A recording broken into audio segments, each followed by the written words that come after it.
Okay, good evening. Thank you for joining us for the Cherry Hill School District Board of Education meeting on July 27th, 2021. Public notice of this meeting pursuant to the Open Publics Meeting Act has been given by the Board Secretary on July 21st, 2021 in the following manner. Posted notice on the school bulletin board at the Administration Building, transmitted to the Courier Post, Philadelphia Inquirer, and the Clerk of Cherry Hill Township. Please stand with me for the Pledge of Allegiance. I pledge allegiance to the flag of the United States of America and to the republic for which it stands, one nation, under God, indivisible, with liberty and justice for all. I will now turn it over to Mrs. Sugars for roll call. Mrs. Arroyo. Here. Mrs. Stratton. Here. Ms. Friedel. Here. Mrs. Matlack. Here. Mr. Avadia.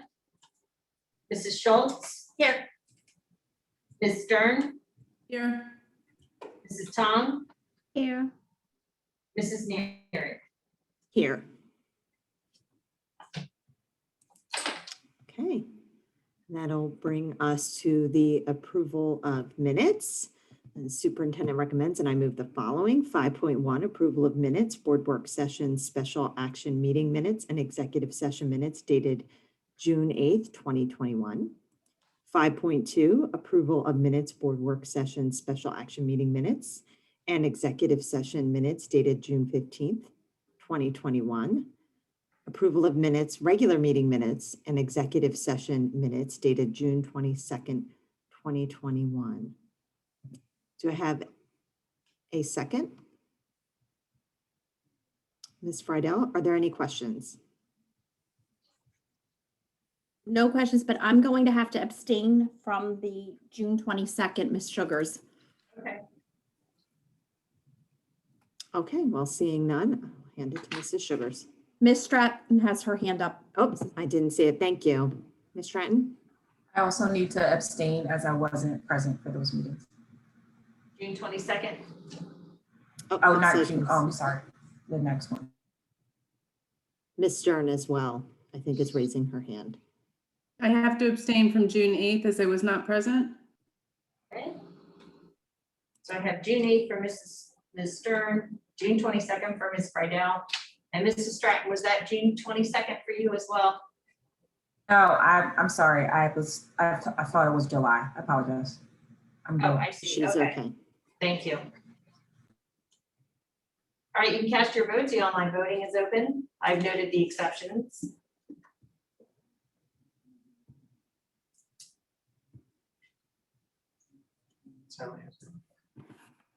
Oh, Ms. Song, your hand up as well. Yeah, Ms. Sugar, I need to abstain the 5.3. Okay, Thank you. you can vote yes to the rest this time. Okay. Okay, got it. Thank you. Okay. Very good. We have unanimous vote with the exceptions noted. Okay, great. Thank you. And we do not have any board recognitions this evening, presentations, so that will bring us to administrative reports with the return to learn, and I will hand it over to Dr. Malaj. Thank you, Mrs. Neary. I'm very excited tonight as I get ready to set this up. Dr. Morton and I will be delivering parts of tonight's presentation.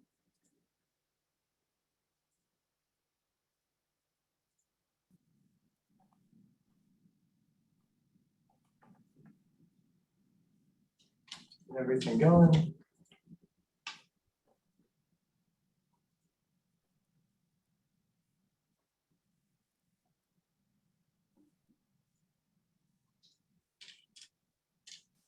All right, so the road forward updates. We'll be transitioning the name of the presentations that are listed on the board agenda from We Return to Learn to the road forward as we transition and using that expression, which we've taken from the work with the Department of Ed as we get ready to open schools on September the 9th.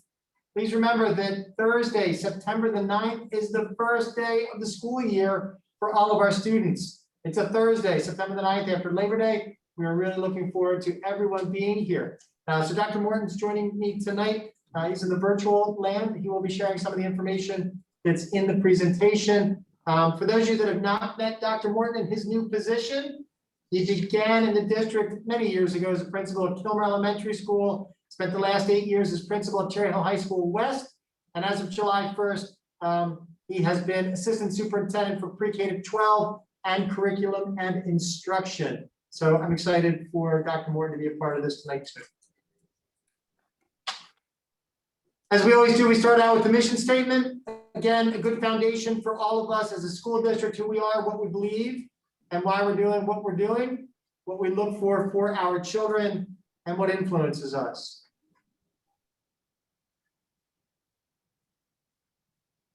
Then the 3 strategic goals that were adopted by the Board of Education in February of 2020. These 3 goals that came out of a strategic planning process that involved thousands of data points and interviews and meeting with students and staff members and family members and community members to come together in January of 2020 for the development of these 3 goals. These 3 goals focus on student wellness, purpose and passion, and connecting beyond our classrooms. They were adopted by the board in February of 2020 and will serve as the guiding lights for our school district through 2025. Again, as we look at what we're doing and how we're doing it, we use these 3 goals to help guide our process. Now, the road forward. We will continue to mention these. This is what the district is committed to as we go through these processes to get ready for September the 9th and back to full days of school for our kids. First, the health and safety of our students and staff members. District is committed to that. Regularly scheduled school days for all students. Breakfast and lunch being available and scheduled for students. Working in partnership with the New Jersey Department of Education, New Jersey Department of Health, and the Camden County Department of Health to remain informed about the status of community health and communicating information transparently with students, families, staff members, and the community. Those are our commitments as we continue to go through this process. Summer acceleration remediation programs have been going incredibly well. We shared a lot of information 2 weeks ago, back on the 13th of July, to talk about the number of students that are involved, gave examples across the levels, have been wonderful programs. It's been great to see so many students and staff members in the buildings engaged in these wonderful programs.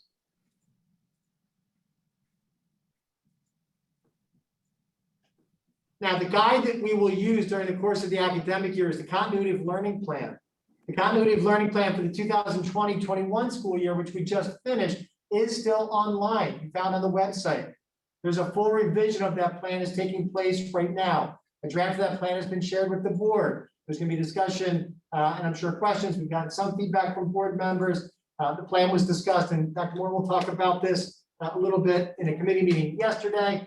And then prior to the next board meeting, which is on August the 10th, a draft of the plan will be posted on our website so people can see that as well. Some highlights. Again, our focus is on the opening of school and the social and emotional well-being of students and staff, consistent expectations for daily at-home screening. And again, that's health screening. That has not changed, that will not change. We're going to continue to ask families and staff members to screen at home. Consistent, transparent communication with families by schools and by the district.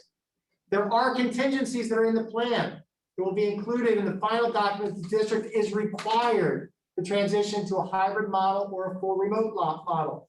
Those contingencies will be put in as addenda to the plan. The plan as it's being written is for full days of school for staff and for students.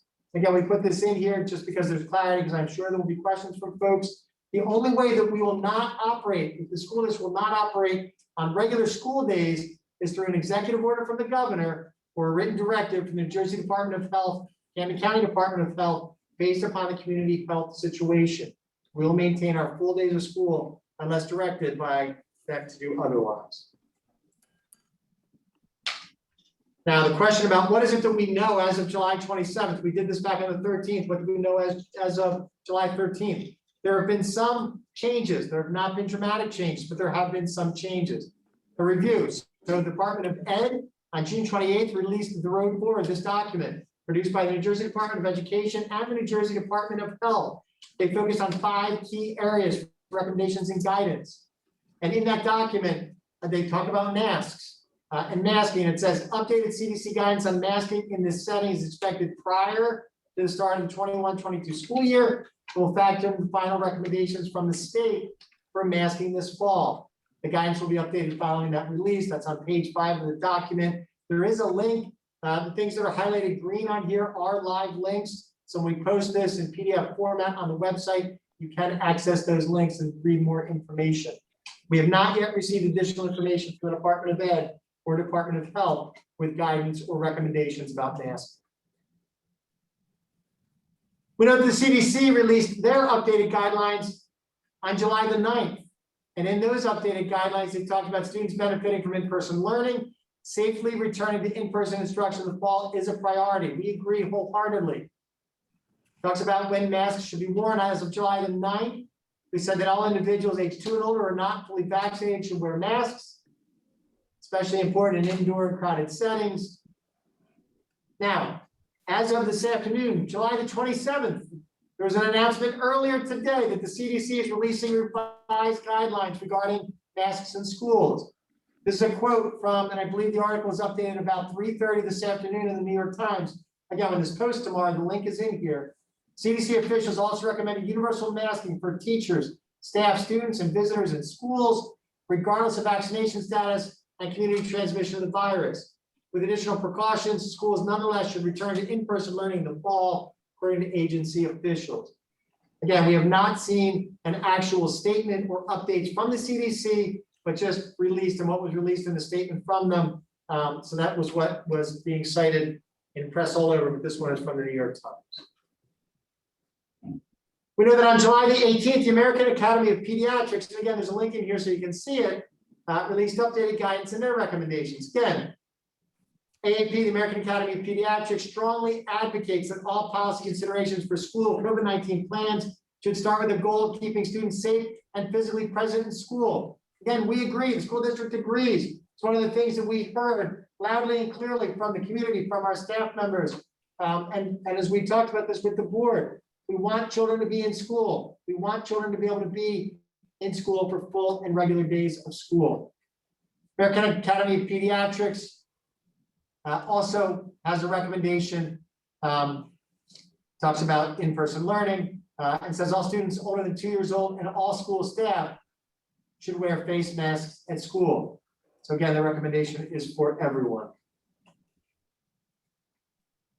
Now, Governor Murphy, whose original executive order directed the use of masks in schools for 2021 academic year, has made a number of comments in recent weeks about current mask status. Again, I put the quote in here and from the presentation 2 weeks ago, we talked about it back from June 28th. We announced in his press briefing that absent any dramatic change, masks will not be mandatory. On July the 20th, which was last Tuesday, the governor appeared on CNBC's Squawk Box. Again, there's a link to there. And this is what he said. For the time being, because he was questioned about LA County out in California, who made masks mandatory. So for the time being, I hope we don't have to do that.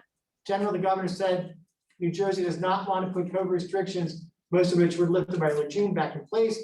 If we have to, we will. I hope we're going to be able to stay where we are, but you never say never. Again, as he says, if you watch his briefings, he has said quite frequently during the last year and a half, the virus dictates the terms, not us. We'll continue to watch it like a hawk.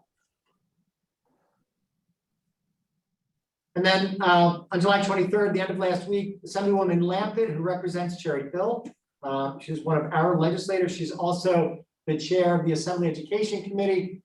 She had put out through her Twitter and a statement with the CDC and American Academy of Pediatrics recommending masking in schools for the upcoming school year. As critical, New Jersey consider reinstating mask requirements for students and staff, especially for those who are unvaccinated. Now, we have not seen any legislation introduced regarding masks, but again, Assemblywoman Lampett is the chair of the Assembly Education Committee, so we continue to monitor what's going on with the legislators. So that's what we know as of now. Now, More exciting discussion is preparing for the opening of schools on September 9th. And again, to take the tagline from our full day kindergarten launch in the fall of 2019, yay for full day. We're excited about full days of school. So this is what we're looking at. Again, in each of these areas. And again, this builds on where we were and what we talked about on the 13th. Focus on students and staff social and emotional wellness and mental health. That includes transitioning back to full-time instruction. Need to remind people that at the elementary level, the first day of school is an early dismissal day. It's an early dismissal day just at the elementary level on September the 9th. So that would be the 1 o'clock day is a full day. After that, on Friday, the 10th of September, it goes back to the 3:30 dismissal. Middle school and high school are still full days of school on that first day. Curriculum instruction, preparing for the academic needs. There's work going on curriculum committees. I know that we have many teachers that are engaged with students during the course of the summer acceleration and remediation programs. Teachers are always planning as they go through their information, especially as we get ready for the school year. Planning the instructional day. The principals are working very hard right now based on their buildings with communication with the Aramark staff, so that by August the 10th, we'll be able to talk more in depth about what does it look like for breakfast and for lunch in each one of the schools. There's an overall piece of things that we are focusing on as a district. There are specific nuances based on the schools just because of the setup and the spaces that are available and the enrollment in each of the schools. So stay tuned for more information. Again, we've talked about this since June on August the 10th about meals. Also talking about classroom setup movement within the building, remote accessibility and technology. Our technology department continues to be accessible even throughout the course of the summer. Mr. Plavinsky and his team have done an incredible job of making sure that technology is working and accessible and that everybody has what they need. Now, masks. This is probably the topic that I get the most contacts about from families right now, is about masks. We have not yet made a firm decision because the information continues to change. We do know masks must be worn on school buses at all times. That is not a local decision to be made. That's a federal mandate. Masks have to be worn on school buses. So again, for your children who do ride buses, please make sure you're talking about masks on buses. Please make sure you're practicing without wearing the mask, because masks will stop to be worn for sure on buses. As we continue to wait for the update from the Department of Health and Department of Ed, still too early to make a definitive statement. This was a key area of discussion during yesterday's committee meeting. Dr. Morgan is going to talk about that in a couple of minutes, what the committee was and what went through. And as I said, it's primary focus for so many families in our district. There are two very distinct perspectives about masks. I hear from people who believe that masks should be optional for everybody, and people who believe that masks should be worn by everyone. And there's very little that's in between. So again, the three things that we are continuing to consider as a district are required masking for all staff and students, optional masking for COVID-19 vaccinated staff and students, and optional masking for all staff and students. And how will that decision be made? We take the information from all those different areas, CDC, New Jersey Department of Health, Camden County Department of Health, from the state of New Jersey, from the Department of Ed, from the CDC. We take all of the American Academy of Pediatrics. We get information from Virtua, is our district physicians. We've been in contact with them. We take information from some of the hospitals in this area. There are many medical professionals that live in Cherry Hill. We hear from many of them who are contacting us. Try and take all of that together and make the best decision to make sure that we can maintain a safe environment so that we can maintain full days of school throughout the course of the school year. Make sure we protect the health and the safety of our staff members and our students. And again, as we talked about throughout the course of last year, we are going to be cautious. We're going to take our time. We're going to be incredibly deliberative about what we do. And then Dr. Moore, you want to jump in about the Road Forward Committee? Yes, sir. Thank you so much, Dr. Malash, and good evening, everyone. It's a pleasure to be with you tonight. So yes, the Road Forward Committee. So I guess as Dr. Malash alluded to just a bit this evening, things continue to change. The situation is fluid, and new information and new recommendations emerge daily. So I think the perspective of the district administration, I know certainly from Dr. Malash, was to try to make a cautious yet informed decision in moving forward and bringing our kids back to school. So as such, we put together the Road Forward Committee. Road Forward Committee is comprised of approximately 30 members of representatives from all across the town, all across the district and the town for that matter. They're building level administrators, certificated staff members, non-certificated staff members, district level administrators, Board of Education members, parents, community members. And as I sat at our first meeting yesterday, I sat in the room with everyone. What was quite apparent is that everyone has a unified commitment to ensuring that the district commitment is fulfilled. And I can tell you that number one is that all students and staff are safe. Number two, all students and staff are able to report to school for regular school days. And there's an additional caveat that was thrown out: without any pauses. We want to ensure that the decisions that are made are done in a manner and comprehensive enough that we don't have any stops and starts. We want our kids in school every day and to have as normal of a routine as possible. As we talked to the committee about the purpose of the committee, one of the primary charges was to engage in unfiltered dialogue and discussion, to have honest and open recommendations and discussion. We are not looking for groupthink. We're not looking for this committee to just align with a singular thought process, but we want to really agitate each idea and discuss them thoroughly and make the most informed decisions possible. So I think yesterday was a great start to that. The committee has several more meetings. The committee will be meeting on August 8th, August 19th, and I believe there's a September meeting in there as well. I believe September 1st.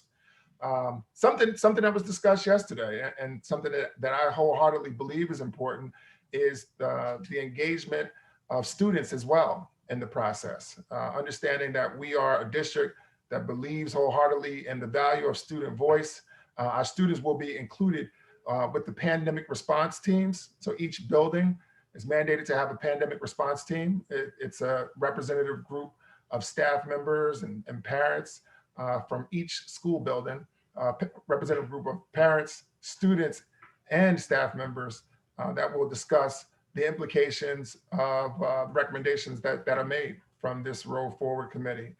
I think, something else that's very important and that was clearly communicated yesterday as well was this idea of community involvement and the involvement of the community being an essential component in what we want to do.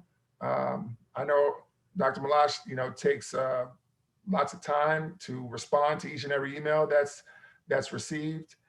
We want to make sure that we're listening to your voices, that we're hearing the community, and that we're making the best decisions possible, and that we approach our return as a collective community of citizens here in Cherry Hill. So with that being said, we want to ensure that we get it right. That's the bottom line. We want to ensure that we get it right. So we're taking a cautious and informed approach. And if yesterday was any indication, I think over the next successive meetings, we will be able to make great recommendations for moving forward. I'll turn it back over to you, Dr. Malash. Thank you, Dr. Morton. Much appreciated. And thank you for chairing the committee with Dr. Mahan. Absolutely. The district, as a school district, we're also encouraging everybody who's eligible to be vaccinated.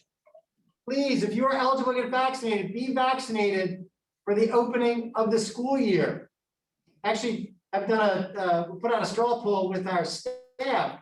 We've had nearly 800 responses about vaccination.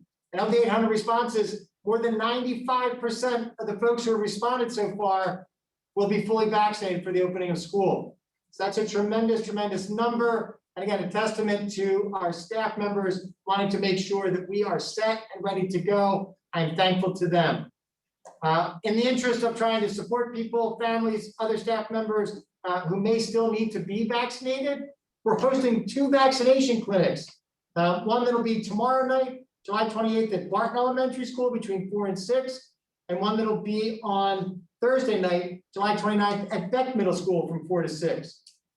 It's being hosted, we are hosting it. It's being run by Adler's Pharmacy. There's a link on our website. There's a link in social media information that Mrs. Wilson has pushed out and which has been out in the newsletter for you to go on and to register. Mr. Adler does have J&J vaccinations for people over the age of 18. He's got Pfizer vaccinations as well. There are still spots available. We'll do the first shot of Pfizer tomorrow night and then second shots for Pfizer 3 weeks from now. All right, so please, if you need vaccines, you're not sure where to go on and get registered for tomorrow night or Thursday night at either Barton Middle School, Barton Elementary School, or Beck Middle School. Just a little aside, some folks know, and the staff members certainly know, for a few years now, we have hosted Rite Aid Pharmacy coming in to do vaccination clinics in our schools for staff members. Mr. Redfern, who's the CHEA president, has worked very closely each summer to plan this out with members of our certificated staff members at each of the buildings. He served as liaison with the pharmacy. We've hosted these vaccination clinics. We will continue to do these this fall again for our staff members. Previous years, staff could receive shingles, vaccinations, pneumonia shots, tetanus, seasonal flu. This year, they will also have COVID-19 vaccinations available, should they still be needed. So thank you to the folks in CHEA for their work on making sure that that continues to be accessible.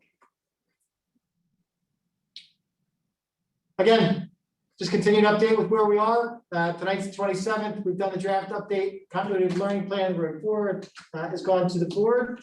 Presentation tonight. We'll be finalizing that plan over the course of the next couple of weeks. Expect we'll be able to post that for the community to see prior to the August 10th board meeting. Additional discussion is be ready for August 24th. Again, September the 9th, if your calendar's not marked, Thursday, September the 9th is our first day of school. Incredibly excited. I emailed all the staff yesterday because our staff members all return on September the 2nd. We're together the 2nd and the 3rd, and we welcome all the children back on September the 9th. So please make sure you mark September the 9th on your calendar. And again, for the board questions, feedback, and discussion, Dr. Mahan is always much more eloquent when she addresses these three things, but you've heard them over the course of about 4 months now. So I am sure, board members, that you are ready to do questions, provide feedback, and to have some discussion. Okay, it looks like Ms. Friedel has her hand up, so we'll start with Ms. Friedel. Sorry, thank you. Good evening. Thank you, Dr. Malash and Dr. Morton. I have just a couple of questions. First, Dr. Morton, could you share some, like the community members who are on the Road Forward Committee? I'm thrilled that there are community members as well as parents and staff. Are any of those representatives from the medical community or from have expertise in, you know, some of the issues that are part of this pandemic, the air quality, the medical backgrounds? You know, it's a very good question. Obviously, we have our lead nurse as part of the committee, but I'm not exactly certain of the community members' expertise, health expertise. I'm not Okay. sure. Okay. Another question that I have, and I know we have not made a decision on masking, but in the event that we go with the optional masking for vaccinated staff and students, is there going to be a requirement for proof of vaccination, or is it an honor system if we go that route, or have you not ironed that out yet either? No, that hasn't been ironed out at all. We're merely in discussions right now, exploring all options. So that's well in advance of any decisions we've made thus far. Okay, and then my last question is, in the companion documents to the road back, there are the insecurities and the financial obligations and something else that's not in my mind at this moment in time. But within those documents, there's a recommendation that districts should do a needs assessment related to student engagement. And there's also a recommendation that there be a school climate assessment. Has the district engaged in either of those? So in reference to a school climate assessment, I think, well, what we're doing right now is we are exploring issues of climate. I can tell you, I was in a meeting just 2 days ago with Ms. Weatherington, where we were looking at disciplinary procedures and speaking about, what we would hope to bring forward in the future. I think each individual building will be performing needs assessments as to where their students are academically, socially as well. I think in the presentation that just shared by Dr. Malash, you spoke about our district's focus on SEL and social emotional learning, and our desire to address the emotional needs of students. So, we'll be doing that as well as addressing any academic needs as well. Summer supports and summer programs are moving forward now to try to do both of those, but we'll continue making these assessments as we move forward and welcome students back. The main thing now is we want to get them back into school, and we want to plan properly, and we want to ensure that that they're there for us and we're able to conduct the proper needs assessments. Thank you, Dr. Brennan. As a parent, I want them back in school.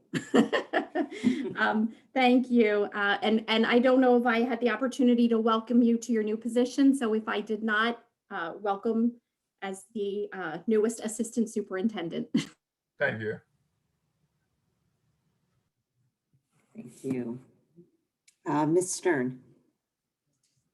Thank you, Mrs. Neary. So I just want to first of all thank Dr. Morton and Dr. Malash on your leadership on this.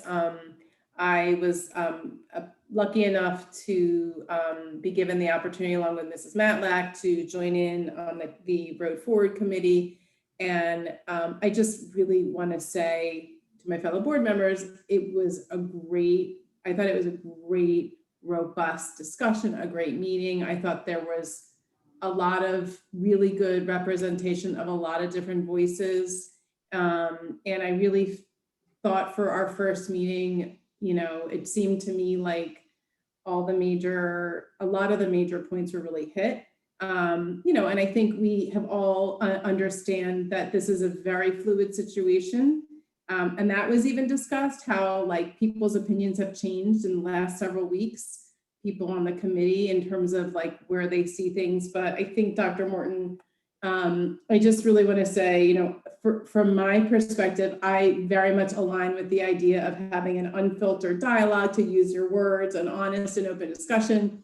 And that was my experience of the meeting. So I really want to thank you so much for providing that environment for all of us. And I'm looking forward to the next meeting and then the updates to the community, which I think understandably, people are really waiting to understand where we're going.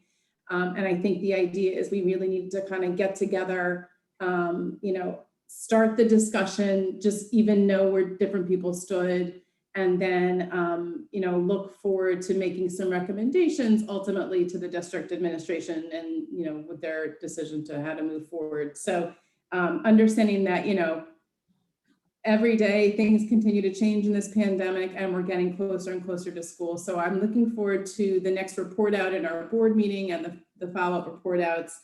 And I think especially too, in addition to how our school's going to look, I think the other, pressing question for me, which was a little, I think, premature for the first meeting, but going forward for our board and also for those meetings, also like kind of the parallel topic, which is big about, how are we going to move out of summer acceleration and then really look at it, ensure that our students, once we assess where they're at, that they're really getting what they need and that we're not, that there's no kind of, that we're on a good timeline with that. So, so I just, that's just really, my 2 cents about the experience. I'm very encouraged by our process yesterday. So just want to share that again. Thank you to the leadership and thank you, Mrs. Matlack, for joining me on that meeting. So.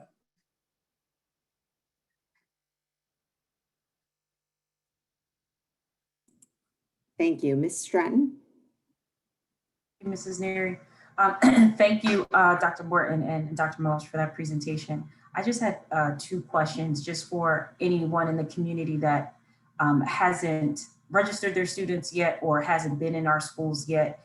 Are there, will there still be a possibility or opportunity, not possibility, opportunity for families to tour buildings or see buildings, specifically, you know, our younger learners that they have don't know what school is yet, if they've been virtual all of their first year of school. So is there opportunities for the community to perhaps bring their students to tour or just to get an idea and a feel similar to what we did with the full day kindergarten implementation? And then will there be opportunities, I mean, not opportunities, will there be a separate set of protocols for parents that take a part in the SAC program in terms of the cleaning protocols or wearing mask protocols? Will they just be following everything that the school day does as well? So in reference to building tours, so I know that building principals are setting up sessions for students to come in and to do transitional activities throughout the course of the summer. I know for certain that there are activities that are planned closer to the start of school as well. So I guess to answer your question, yes, those opportunities exist. I would suggest that parents and families reach out to their building principal just to ensure that they're aware of the dates or to make arrangements to come in and to do the transitional activities. In reference to SAC, my understanding that SAC would implement the district's procedures as well, and that the procedures that we establish will be universally applied across the board. Mrs. Weddington, did you want to say something about SAC as well? I think Dr. Morton is thinking he's going to be working with SAC, Dr. Malash. He answered that beautifully. Mrs. Stratton, Dr. Morton covered it. SAC has been very, very diligent in implementing district protocols. They've probably gone above and beyond some of the district requirements just to ensure safety of staff and of students. Their cleaning protocols are very precise. You know, the way that they're even permitting students, requiring students to sit as they're eating snacks and lunch is, you know, very well organized and structured. So SAC protocols have been in place and will continue to be rigorous. Good to hear. Awesome. Okay, thank you. Ms. Friedel, you had another question? Yeah, I just have a real quick question. I guess Mrs. Wethington, is SAC, are our SAC programs considered licensed childcare programs? Are they licensed through DCF or are they just school? They are not, Ms. Friedel. Okay. They are not considered licensed DCF childcare programs, so they don't explicitly, they follow the protocols to the best of their abilities, but there are some protocols that they do not follow. Great, thank you. Sure. Okay, great, thank you. Did we have any other questions? Okay, none. Thank you, Dr. Morton and Dr. Malash. Thank you, Mrs. Neary. Okay, that brings us to correspondence. Did any of the board members have correspondence this evening? Ms. Arroyo? Yes, I actually had the opportunity to sit in on the Just Education Initiative conversation on intersectionality last week. I believe Dr. Morton was on there too. So the students gathered and had a really engaging conversation, very interactive, and I was completely impressed on how they were trying to tie in their experiences with their educational experience within the district, and asked a lot of questions on how to partner and work together and the like. So I look forward to continued conversations. I know I really enjoyed it. Thank you, Mr. Arroyo. Did we have any other correspondence this evening? Okay. Well, that will bring us now to our student board representative reports. And I believe we have them on the line, Dr. Malash, or are they in person? We have them on the line, Mrs. Neary. We have Sam Messias with us and Ziv Absili with us as well. So I don't know who wants to go first. Okay, I see Ziv Amsili, so we'll start with Ziv. Good evening.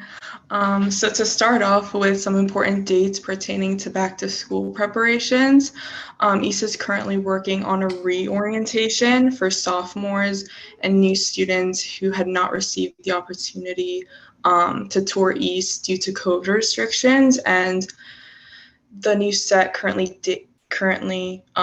set for that is August 31st. And though that's a tentative date, in August, the official freshman orientation is September 1st. There will also be 3 tour nights for incoming freshmen, and these are August 11th, August 18th, and 25th. Each tour is 30 minutes long, and to ensure student safety, there is a limited capacity on the number of students in each time slot. Next, in regards to senior portraits for the class of 2022, they're currently taking place through Prestige Photography, and time slots for portraits are between 8:30 a.m. to 2:30 a.m. this week. Senior portraits are free of charge, and there are CDC guidelines in place each day this week to ensure safety, such as different appointment times for each student. In regards to sports, a preseason for fall sports officially start August 16th, but there are still optional recommended practices, and also for boys and girls basketball. And lastly, the organization advocating for later start times at Cherry Hill High Schools and middle schools for the 2021 school year was created by juniors Aiden Rood and Gina Liu. They've continued their meetings with other members of this cause to discuss plans and research. And their ultimate goal is to push school start times to 8:30 a.m., which is heavily supported by scholars and the CDC, who've time and time again proven that later start times reduce teen car crash rates, depression, and anxiety, as well as things like academic performance, mental health, and alertness. And then when surveying random East and West students regarding their position to push the start time, 89% of them said that they do support it, while 11% of them said that they do not support it. And we found that the main concern for opposition to the later start time was not the start time itself, but rather how it would affect the afternoon scheduling of sports and after school activities. And that's all. Thank you. Thank you, Ziv. Next, we have Sam Messias. Good evening, everybody. I'm going to start off with some Cherry Hill West School news. So to start off with summer work, the summer reading program at the high school level has taken a slightly different structure than previous years, with all students focusing on character education theme of speaking up and standing out. This theme is highly meaningful in our community, and it helps promote understanding between individuals, communities, and much more. It also promotes thinking about how to be a better global citizen. Next is the infrastructure work at West. So it's wonderful to see the significant infrastructure work happening at both West and all the other schools around the district at this time. The West community is thankful for the significant concrete work being done in front of West to both improve aesthetics and accessibility to our building. And the new carpet in the auditorium complements the great work done over the past 2-ish years to improve accessibility to our auditorium spaces. On July 8th, my partner, Kevin Salvatorelli, had the pleasure of meeting with our new principal, Dr. Damon. They discussed many topics from the meaning of the West Way and We Are One District to the future vision for the school. So she's coming from Philadelphia schools, from a college prep community technical high school, focused both on college and careers. And she hopes to continue West's tradition of community involvement and widen and strengthen connections between students, teachers, administrators, and the wider community. Moving on to activity news, for our student orientations for this incoming school year, we're preparing to hold orientations for both our incoming freshmen and our rising sophomores. Due to the pandemic, many of our sophomores have not yet gotten the chance to come through our school, and the sophomore orientation is one of the many steps we are taking to give students the tools to succeed. Our freshman orientation is currently planning to follow its normal format, and it's going to allow students to see the school, run through the schedules, meet their peers, and much more. As for our peer leaders, though, our peer leaders are looking forward to their trip to the YMCA of the Pines towards the end of August for a training retreat. This peer leaders tradition helps prepare our peer leaders to support the incoming freshmen, both during the freshman orientation and the school year. As for department news, our performing arts, more specifically vocal music, our choir department is optimistic for the upcoming year of live concerts and performances. Our chamber singers have been holding student organized summer rehearsals in hopes of being able to perform their holiday repertoire in December. And for our theater program, they are currently in the process of planning their upcoming season, and they're extremely excited to return to in-person performances for the upcoming school year. We hope to see everybody at our shows. As for athletics, some of our fall sports, such as football, have started their practices. Our summer sports practices are highly important part of our fall sports season. So these sports allow students who are involved to bridge the gap between the end of last year and the beginning of this year. As for other news regarding our One Book, One School program, Dr. Damon would like us to report that we have come up with multiple solutions to address the accessibility concerns raised at the last board meeting about One Book, One School program at West. So we will be making an audiobook available to students who may find that necessary. Our broadcasting program will also be working with students across the building to create engaging digital media related to the book. And we do have a student comment regarding We Return to Learn in next year. Many of our students at West grew accustomed to the before and after school support programs that gained additional accessibility during the pandemic due to the improved availability of teachers before the school day and the ability to join via Google Meet. So my peers and I look forward to the continuation of these programs as they helped many students. And that's all. Thank you. Thank you, Sam. And that's great news to hear what the school is doing regarding accessibility and the book selection. Thank you. Okay, and thank you, Ziv, as well. Thank you both for your correspondence this evening. Okay, that brings us to our first public comment. There will be another public comment section for any topic at the end of the meeting. Calling comments will be heard first, then mailed. Emailed comments to the board secretary will be read. Each comment shall be submitted to the 3 subject time allotment. And this is for action items only, items 14 through 17 to be voted on this evening. And Dr. Malash, as we've done in the past, I'm going to ask that if there are students to speak this evening, that they go ahead and speak now, should the meeting run late this evening. And then we'll move to comments for the action items only. Okay. Great. Okay, that brings to Leslie Mita. And please state your name and municipality, please.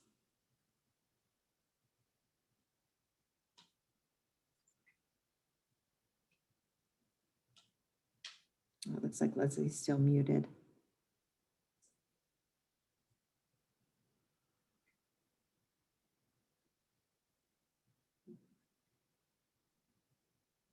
It doesn't look like Leslie is able to speak. I'm not seeing any change, Ms. Sneary. Okay, maybe we can come back to Leslie. Sure. We go to Esha and then state your full name.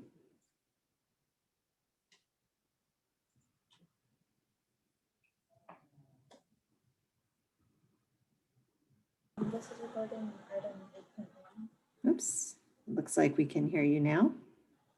All right. I think my high school should start later because the current start time isn't healthy. I'm sure a lot of other students agree.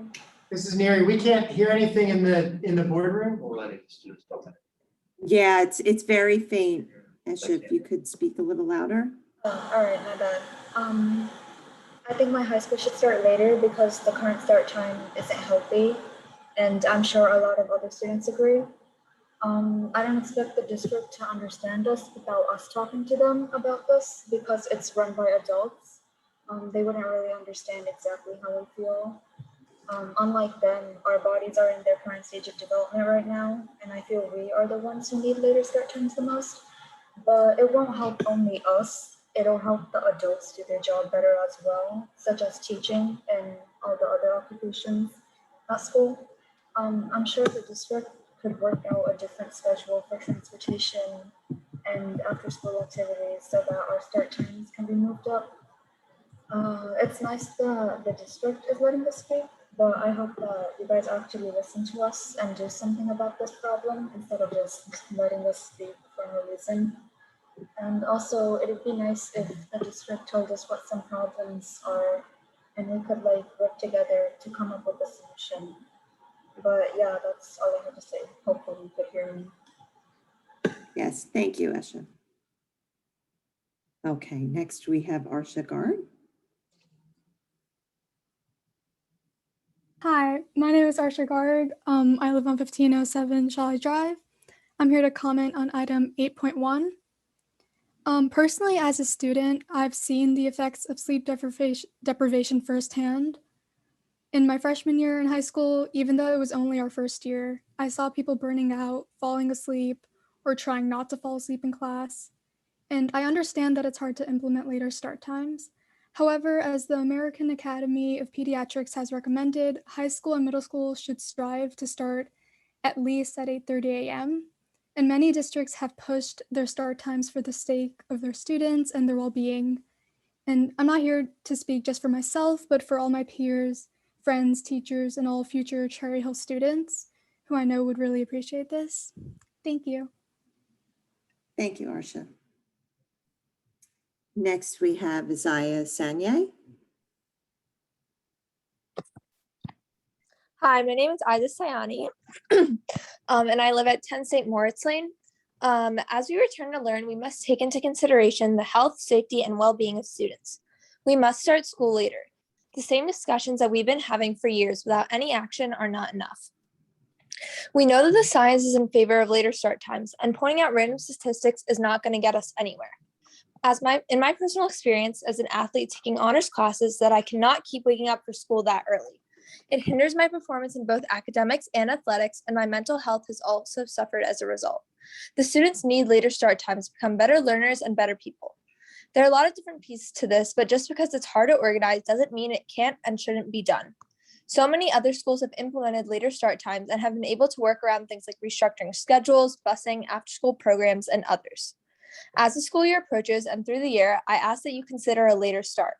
You said that safety and mental health are a priority for students in school, and the mental and physical safety of students are being compromised with the 7:30 start time. Thank you. Thank you. Next, we have Kieran Mudahel.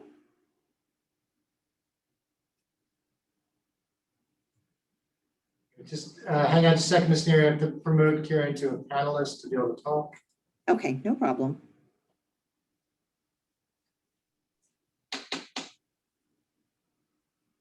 I don't see Karen now.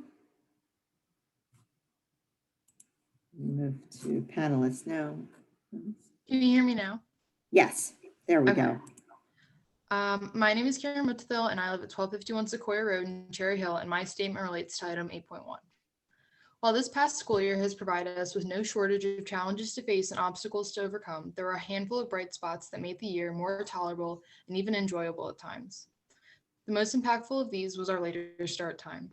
Being forced to start school virtually often felt extremely isolating and depressing. The lack of social interaction with friends and limited relationships with teachers made adjusting to the school year especially difficult. However, getting an adequate amount of sleep made such a big difference in my day-to-day life. In the fall, I was able to perform better as a student athlete with a healthy sleep schedule. Instead of feeling exhausted and depleted all the time, I had more energy and enthusiasm for my sport.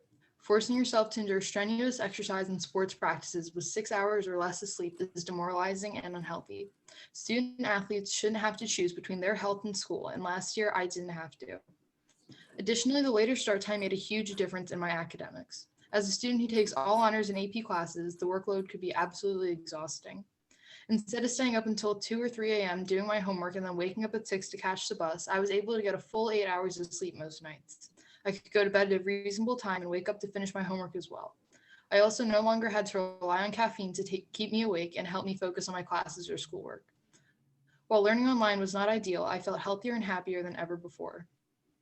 There's a plethora of research by credible organizations like the American Academy of Pediatrics and the Center for Disease Control that support later start times for students. It's not just an issue of sleep either. Starting school earlier than 8:30 a.m. is linked to higher rates of depression, teenage car crashes, obesity, and subpar academic performance, just to name a few.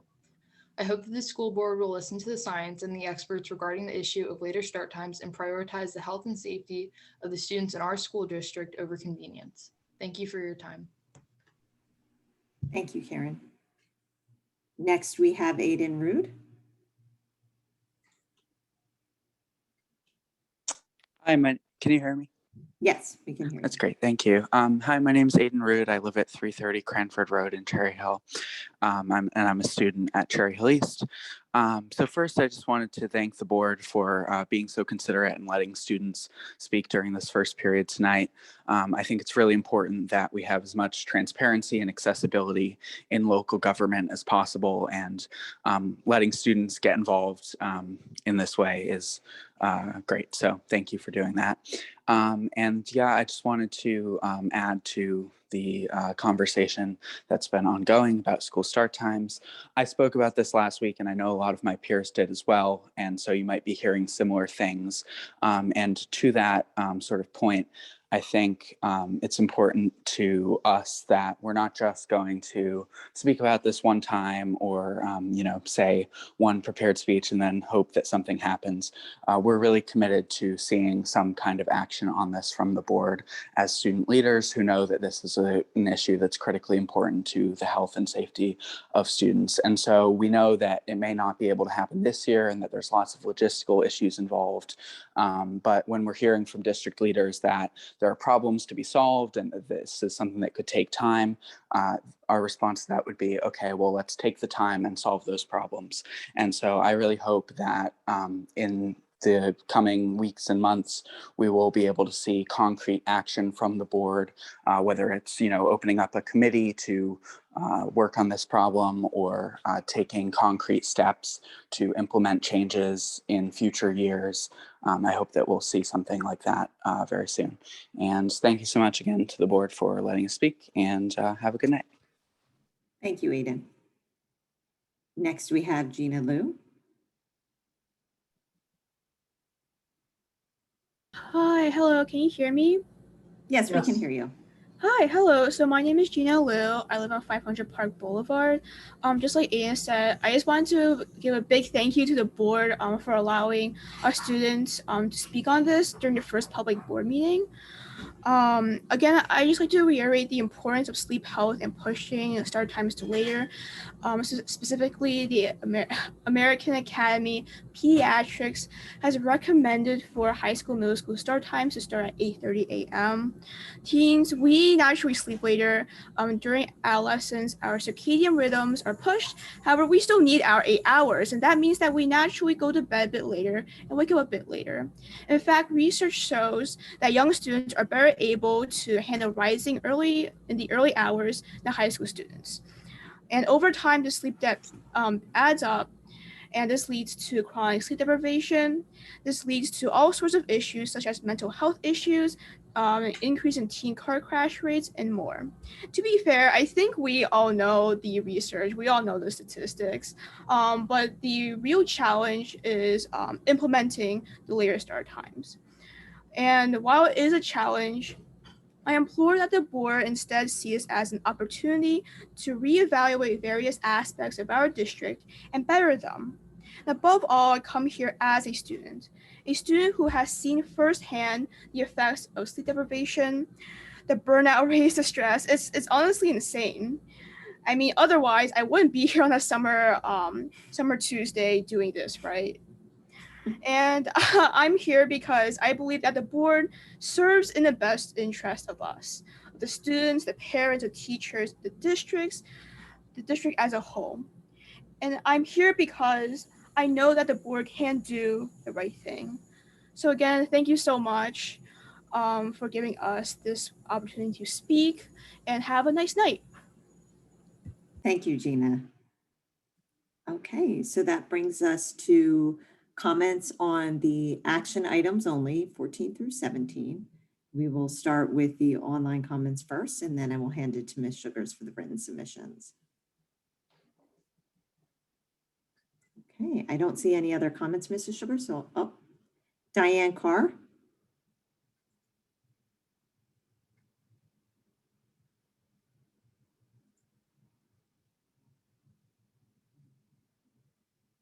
Oops, you're still muted, Diane. Good evening. Thank you for letting me speak this evening. I'm from Jamaica Drive. An African-American history course voted by the Cherry Hill School Board is proposed to begin in the fall. Excuse me, Diane, which action item are you speaking to this evening? The curriculum, 14. 14.1, I'm sorry. Yeah, Second public comment. it's not on the agenda. That's not on the agenda this evening. It would have this have to be Okay. second public comment. Okay, so this is for action items only, Ms. Carr, so it would be second public comment. Can I continue or not yet? No, it would be the second public comment. Okay, so you're waiting for somebody for the first?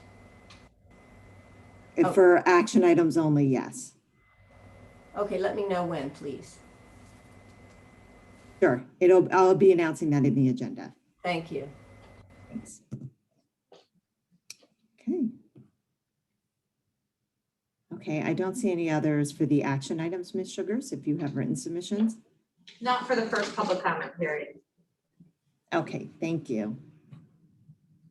That brings us then to superintendent's comments. Dr. Malash, you had some comments for this evening? Thank you, Mrs. Neary. I just have a few brief comments to go through.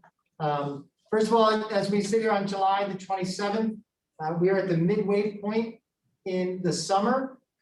It's been an incredible amount of work going on in our schools. I'd like to highlight the work of Mr. McCarty, Mr. Schofield, Mr. Hester, the buildings and grounds team, the custodians, and the cleaners for what's going on in all of our schools. It's always an orchestration of a huge group of professionals to get our buildings cleaned and prepped and ready for a new school year. So I'm incredibly grateful for what the men and women in those departments have been doing since school got out at the end of June. I was thrilled to hear Sam talk about some of the infrastructure projects that are going on as he identified over at High School West. We have roof projects that are going on, some major roofing projects that are going on. So some much needed work continues to go on in Cherry Hill. So thank you to all the people that are involved in that. I want to remind folks that we are continuing with our meal distributions. They are every Monday. They are taking place at Carusi Middle School and High School East. There are 2 times for pickup, 7 breakfasts and 7 lunches. Any child who lives in Cherry Hill or is a student in the district above the age of 3 is eligible to pick those meals up every week. That will continue through the month of August.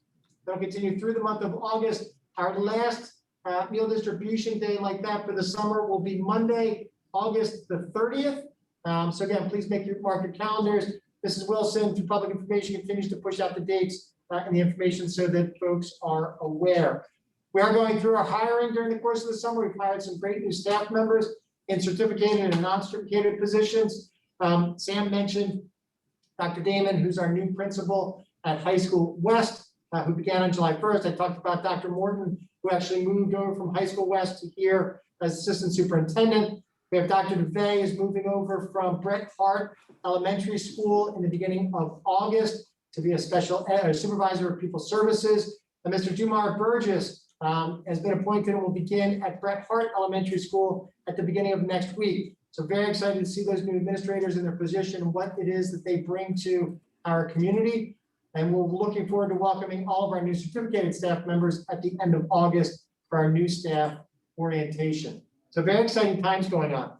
Please take a look. For those of you that are in the community, we have new educational assistant positions that are posted, full-time positions. We also have new positions we've created for this year to support lunch, educational assistant positions to support lunch at our elementary school. We're looking to hire at least 24 people to support lunch, 12 at each of our elementary schools, when school opens in the fall. So please check the website. The employment information is there. Please fill out the application and apply. We would be thrilled to have people within the community who are working in our schools, supporting our students and our staff members. To all the students, please make sure you are doing your summer reading. We are, again, halfway through the summer. Excited to have discussions about summer reading. Kids get back. The information is on the website. There's information about accessing books and materials if anybody needs support or help doing that. If you're interested in fall sports, the middle school and the high schools, again, please check the school websites. Check out the information about physicals when information is due so you're ready to go. Same thing with marching band. Marching bands, both of our high schools, will also begin practice in August. I know that the marching bands and all of the athletic teams are always looking for more students to come out to participate. So if you thought about it, take that leap and be involved in what's going on. Also wanted to highlight, we received a letter from Camden County School Boards Association with certificates for our 3 middle school students who participated earlier this year in the Camden County School Board's evening dialogue with 8th grade students. This is an annual program. This is Matt reported out about this during correspondence earlier in the year, and we've just received the certificates from our students. Normally it's something that's done live and in person. They weren't able to do it this year because of the structure, but I just wanted to highlight again the 3 students who participated. From Beck Middle School, Dylan Reed. From Crucy Middle School, Emily Davidson. And from Rosa Middle School, Jessica Lazaro. So we have certificates for each one of them. We will mail these home so that the students get them. If you have questions about what's going on in your school, please make sure to reach out, contact the principal. Where there's a question about visiting and tours of schools. Again, if you're new, you're uncertain, contact the principal. They would be thrilled to hear from people. So I mentioned during the presentation, around August the 10th, we'll be able to share information about structure of lunch and breakfast. Not too long after that, information will start to be shared from the schools. Letters will go out electronically about accessing schedules, all the paperwork that has to be filled out at the beginning of the school year. So yeah, thank you to everybody that's been working so hard during the course of the summer. I, for one, am incredibly excited about everybody being back here on September the 9th and beginning a school year, looking in with full days of school, regular schedules, and seeing everybody on campus. To the students who called in tonight about school start time, some of you have emailed. We've written back and forth a little bit. Dr. Morton will be convening a committee at the high school level to discuss school start times. That will come out. There'll be more information that will come out through the schools as we get into the academic year. One of the things that we always talk about with school start times or school end times and what the impact is. We look at things, we'll focus specifically on high school, but also look at global impact on middle school, elementary school, and the early childhood center. But I'm excited about that ongoing conversation that Dr. Morton will be leading the discussion with our high school folks, students, family members, staff members, beginning when we get back to school. So thank you, Mrs. Neary. Thank you, Dr. Malash. Okay, that brings us to our action agenda. We will start with curriculum and instruction, and I will turn it over to Mrs. Matlack to move that agenda. Thank you, Mrs. Neary. The superintendent recommends, and I move the following. Number 1, approval of attendance at conferences and workshops for the 2021-2022 school year. Number 2, approval of out-of-district student placement for the 2021-2022 school year. Number 3, approval of agreements for the 2021-2022 school year. And number 4, approval of family-friendly centers grant renewal for the 2021-2022 school year. Do I have a second? Mrs. Stern, are there any comments or questions from board members? Mrs. Friedel. I have a question about 14.3, the agreement with the Thrive Alliance Group. Can I get just a little bit more information about what this entails? We have an amount, the $111,000 for the school year. So are these weekly meetings, bi-weekly meetings? Is it full staff, selected staff? Just some information on how we are getting to this number not to exceed 111,000. What are we getting from Thrive? Thank you, Mrs. Friedel. Dr. Malash, will Mrs. Wethington be answering that? She will. Thank you.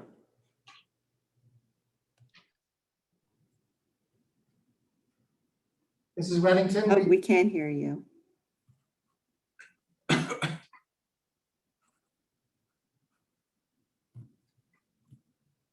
Still no. Yeah.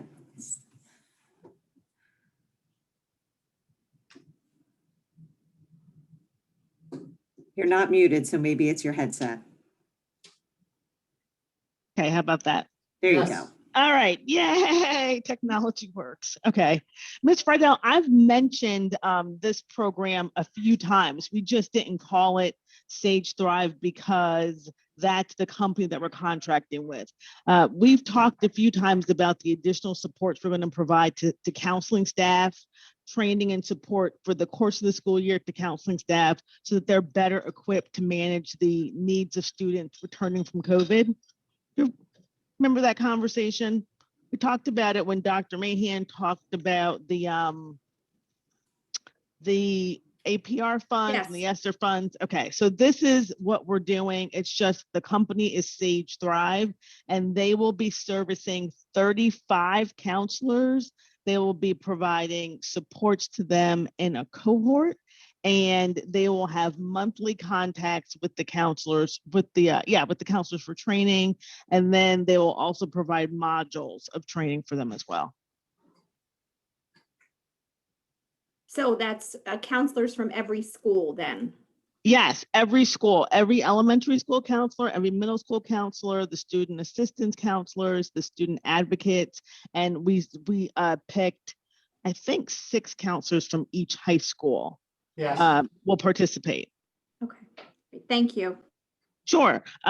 Just one more follow-up item. We thought that returning from COVID, students are going to be walking in the door with issues that counselors may not be used to dealing with, not equipped, I don't think that's the right word, but things certainly broader than their normal daily responsibilities. So we thought trying to provide some level of support to them that really was the course of the school year, because the issues are not going to stop in September, that would be the best course of action.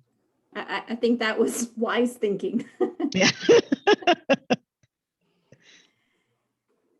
Thank you, Mrs. Wethington. Are there any other questions?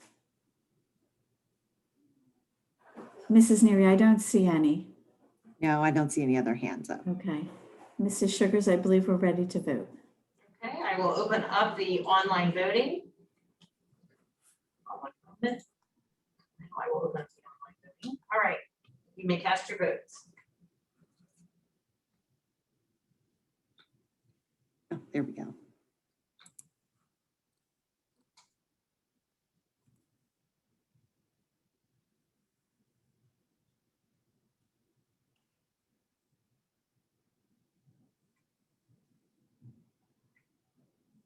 Okay, we have a unanimous affirmative vote. Okay, great. Thank you. That brings us to business and facilities, and I'll turn it over to Mrs. Schultz to move that agenda. Thank you, Mrs. Neary. The superintendent recommends and I move the following. Number 1, financial reports. Number 2, resolution to authorize the acceptance of the safety grant. Number 3, resolution for the award of transportation. And number 4, acceptance of donations. Do I have a second? Mrs. Matlack. Are there any questions? Seeing Mrs. Friedel. Ms. Friedel. I'm sorry, real quick question. This is about the acceptance of the safety grant. Under what situations would the officers be turning on the body cams? I guess I'm just trying to understand the purpose and the usage of the body cams. Like, are they walking around with them all day? Is it if they enter a situation? Like, I just want to understand the how and the why. We'll be doing drafting policy that indicates when they'll be used and how they'll be used. The use of the body cameras for police is something that's an attorney general's requirement. So it'll come through P&L committee. We've been working with Mr. Saporito and Mr. Green with information from the municipal department so that it's defined. So it'll be coming forward as well. Okay, so Dr. Malash, since it is considered a police force and the Attorney General made this mandate, they would have to have the cameras. So this grant allows us to defer the cost of purchasing them or reduce the cost. Now, I think it fully defers the cost, Ms. Rydell. Okay, thank you. Oh, no, it does not fully, it does, I'm sorry. Ms. Sugars is correcting me, as she does. It does not defer the cost fully, it defrays part of the cost. Okay, terrific. And then in P&L, we'll be developing the policy for the usage. That's correct. Thank you. And there's very specific guidelines the Attorney General's office has laid out about what can and cannot. We need to do a different policy for a school district than is used in municipality because there are different privacy laws with which we are engaged with our students in school. It's something that we talked to the municipal department about when they first started wearing them, about how they would be used when the officers visit schools and that kind of thing. So that'll all be spelled out in the policy. Thank you. Sure. Ms. Stern? Yeah, I wanted to acknowledge or recognize the donation that's being given tonight. And I guess this is me again thanking Dr. Morton for the second time tonight.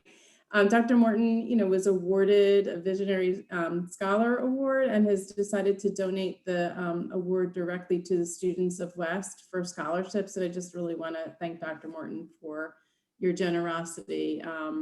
You didn't have to do that, and that was just really kind of you. So thank you. Great, thank you.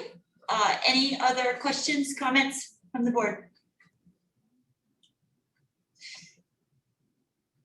Seeing none, Mrs. Sugars.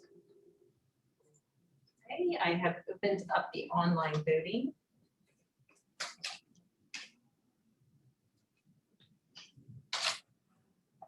And Ms. Sugars, I need to abstain to Beata Home Health and Henry Shine on the bill list. Thank you. Okay, other than that exception, we have a unanimous affirmative vote. Okay, great, thank you. And that brings us to the Human Resources agenda, and I will turn that back to Mrs. Schultz to move that as well. Thank you, Mrs. Neary. The superintendent recommends, and I move the following. Number 1, termination of employment certificated. Number 2, termination of employment not certificated. Number 3, appointments certificated. Number 4, appointments non-certificated. Number 5, leaves of absence certificated. Number 6, leaves of absence non-certificated. Number 7, assignment salary change certificated. Number 8, assignment salary change non-certificated. Number 9, other compensation non-certificated. And number 10, athletic and co-curricular contracts certificated. Do I have a second? Ms. Friedel, and are there any questions? It looks like Ms. Stratton has a question. Not a question, Mrs. Schultz, but a few numbers that I need to abstain from. So for Mrs.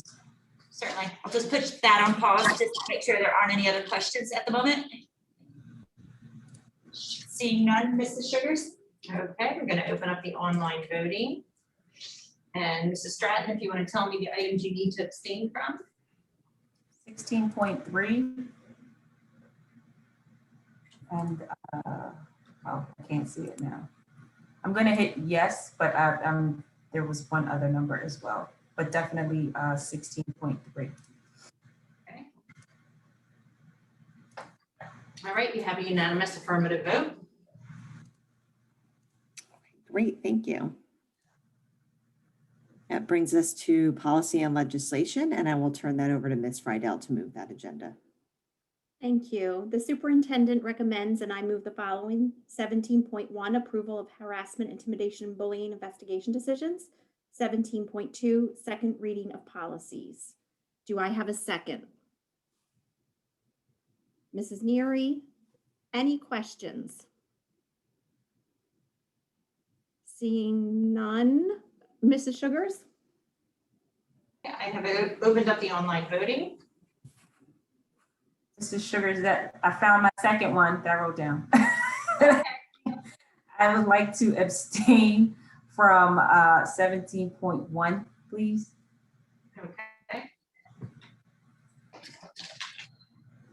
Sugars, I believe I also need to abstain from, I believe it's 17.1 as well. Okay. Just for Mrs. the Sugars, attendance. I need to abstain as well from 17.1 that was discussed at the last meeting. Alrighty.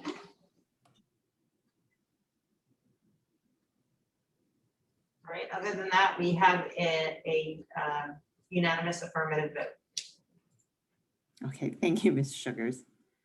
That brings us to strategic planning, and we didn't have any items this evening on that agenda, which will bring us to new business. Did anyone have any new business this evening?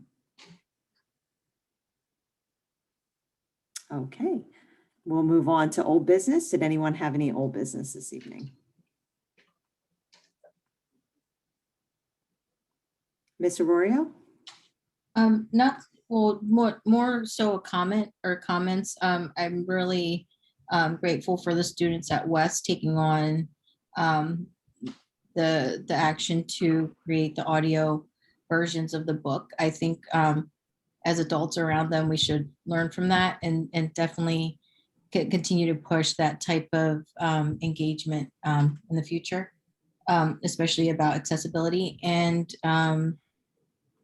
oh, and then thank you, Dr. Malash, for sharing about creating that committee for high school, the high school change in time. I look forward to hearing about that conversation, and I appreciate that. Thank you, Ms. Arroyo. Was there anyone else? Okay, that will bring us then to our second public comment. And this is Mary? for, I'm sorry. I don't know if it's showing, but I clicked on raise hand. no, sorry, I didn't see it before. Okay. I just wanted to also kind of piggyback on what Mrs. Arroyo said. I think that, we always want to support and engage student voice. And I think that definitely appreciate Dr. Malash's efforts to explore the discussion about high school start time. And I'm hoping as a board, we can bring that back to our committees and our work as well. And, although I think it's been discussed throughout the year and mentioned, just want to amplify the idea of really making sure that we address that strongly as a board. So that's my, I guess, comment. Thank you, Ms. Stern. Ms. Stratton? Yeah, I guess mine is old business. But before I even sit out, I'll say I echo the sentiment of Mrs. Stern and Mrs. Arroyo. Kudos to the young people for clearly carrying the theme forward of stand up and speak out. But in terms of old business, Mrs. Neary, could you just, or maybe if it could just be said that in terms of community members that have been reaching out individually to us and in terms of us not responding, and maybe Mr. Green can share that those comments need to come from you, Mrs. Neary, or responses, and that, we're not intentionally not responding, but we are, following protocol for our position or our office position that we have, because I fear that some community members are taking it as us unhearing them or lack of responsiveness. Yes, no problem, Mrs. Stratton. And I believe, Mr. Green and Dr. Malash, that was why the replies were on the other emails that we had put on last year to kind of clarify that for the community members when the other board members don't respond. And then when I respond and engage Dr. Malash as protocol. So if you're getting reached out that is separate, then forward that to obviously Dr. Malash, myself, accordingly. Absolutely. And I know that to do that, I just wanted to make sure that the community is aware that that's the protocol that we need to follow. So thank you, Mrs. Neary. Thank you, Ms. Stratton. Was there anyone else before I jump into second public comment? Okay, thank you. So now we'll go to second public comment, which is on any topic. It will be 3 minutes. Call-in comments will be heard first, then mailed and emailed comments will be read by the board secretary. And that we ask you, please state your full name and municipality. And we'll start with Kim Gallagher.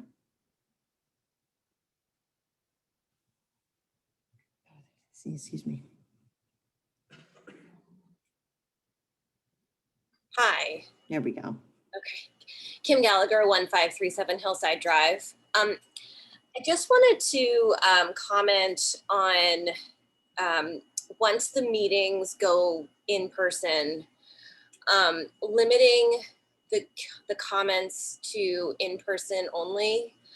You know, I just feel like this past year, like with having obviously you'll keep live streaming the meetings, but being able to open the access up to more of the community to participate and speak freely about the district and our children and community members that are in the district has just been so critical. And I would really love it if you guys reconsidered that new policy of only allowing for in-person comments. I really think you should keep it going with emailed comments and comments through the Zoom meetings. You know, you guys talk about wanting people to speak up and participate, but it feels like your actions really show that, you know, you're limiting the voices of the community. So if you could consider changing that, I would appreciate it. Thank you. Thank you, Ms. Gallagher. Okay, next we have a telephone number. Please state your full name and municipality.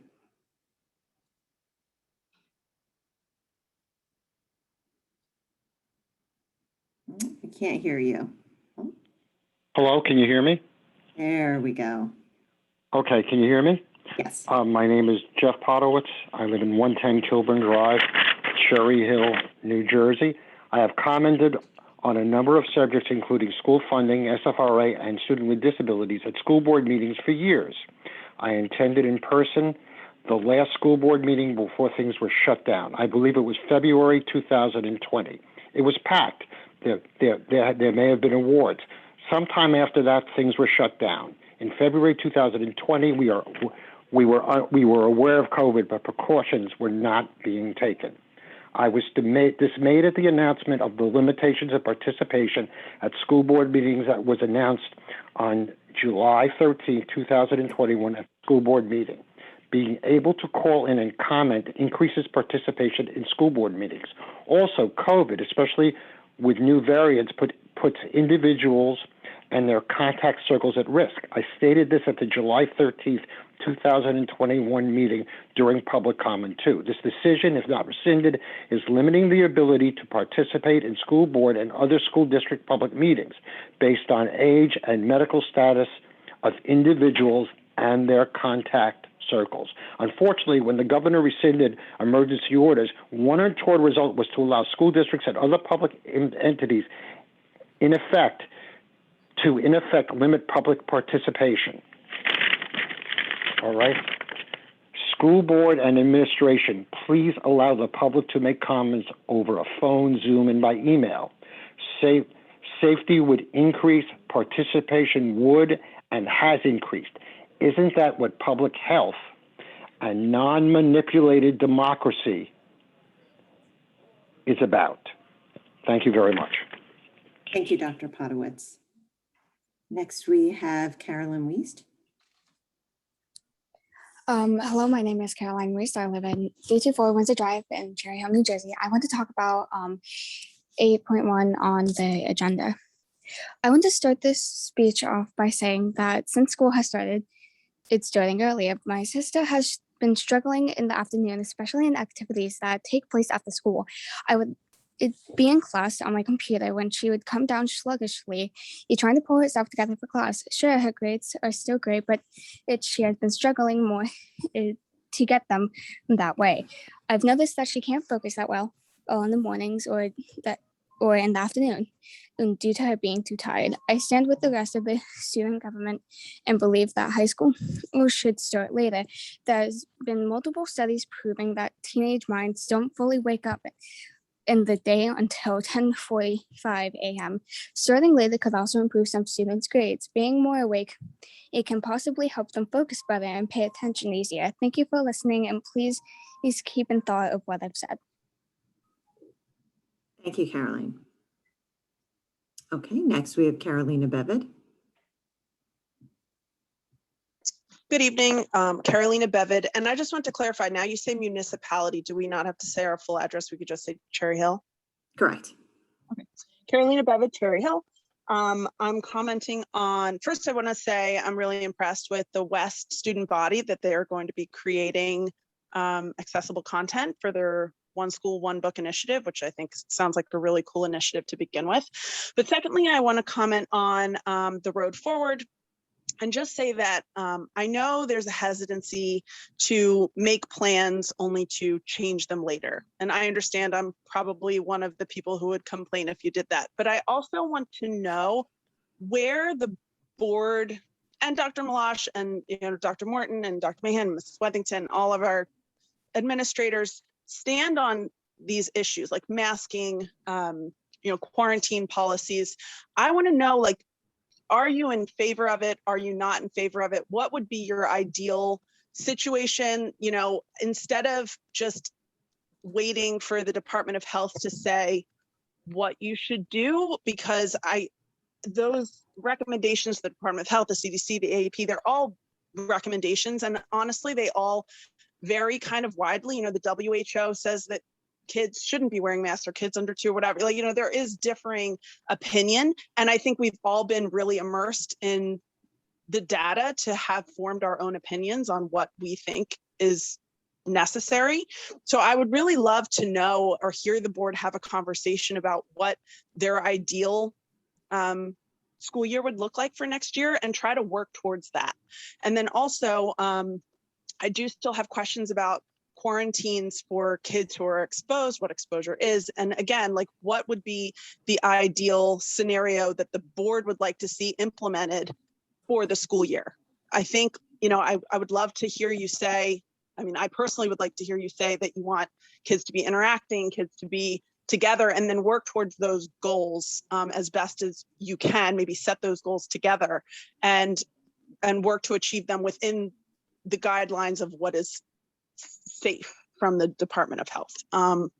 So that's it. I just want a little bit more of like what you all actually think instead of just what the Department of Health or the CDC is recommending. Thanks. Thank you, Mrs. Bevid. Diane Carr, state your full name and municipality. Hi, sorry for the confusion earlier. Diane Carr, Cherry Hill. And I'd like to speak to the African American History course that is set to begin being taught this fall, 2021. The Black Lives Matter organization protest heightened at the death of George Floyd were the inspiration behind many students and adults coming to the conclusion that people needed to be more cognizant of the race issue. And so with those who have been calling the race card for years, pull divisive information instead of unifying information. Why are we pulling from Dr. Kendi instead of from Dr. Martin Luther King Jr., our greatest inspiration during this past century, not only of race injustices, but also of any injustices we perceive or have perceived? King understood very well when he said he had a dream that one day his 4 little children would not be judged by the color of their skin, but by the content of their character, because he found the opposite to be so at that time, and still continues today. Yet he is the same one who spoke solutions that resonated. With faith, we will be able to hew out of a mountain of despair a stone of hope. This hope has been growing since even those days. No, there isn't perfection, yet what exactly is perfection in a place of limitation? Does it mean we do not strive to do the right thing? There is more evaluation and understanding of the necessity than ever before to right the wrongs. It does not merely have to do with race. It is anywhere where justice is not met. For example, in families where children have been mistreated, Do we give up on the idea of a loving family or place where children can be nurtured and thrive? No. My father's family in Pontos Asia Minor left their homes to dwell in other lands to escape Ottoman slaughter, of which a positive solution such as the Pontian Society in Upper Darby was developed to help immigrants in the United States. Positive solutions abound for every injustice. We cannot change the past. My question, like other parents, is what does this curriculum hope to accomplish? Let's again look to the inspiration of Dr. King, who in the midst of injustice saw that it is a problem of the heart and used the injustice in his world to speak to every injustice that has plagued the human condition from the beginning of time. I quote, "Returning hate for hate multiplies hate, adding deeper darkness to a night already devoid of stars. Darkness cannot drive out darkness. Only light can do that. Hate cannot drive out hate. Only love can do that. Hate multiplies hate. Violence multiplies violence, and toughness multiplies violence in a descending spiral of destruction." And so I ask, is this what we want for our students, which will eventually be passed on to others, as we saw on television in Portland, for example, in the not too distant future, where the lack of experience of kindness Thank you, Mrs. Carr. and humility. Okay, we have Beth Becker.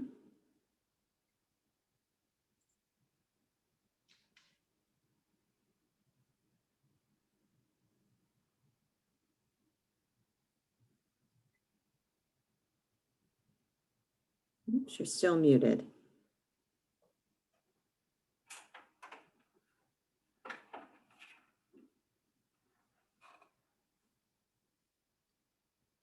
Oops, Mrs. Becker, we can't hear you.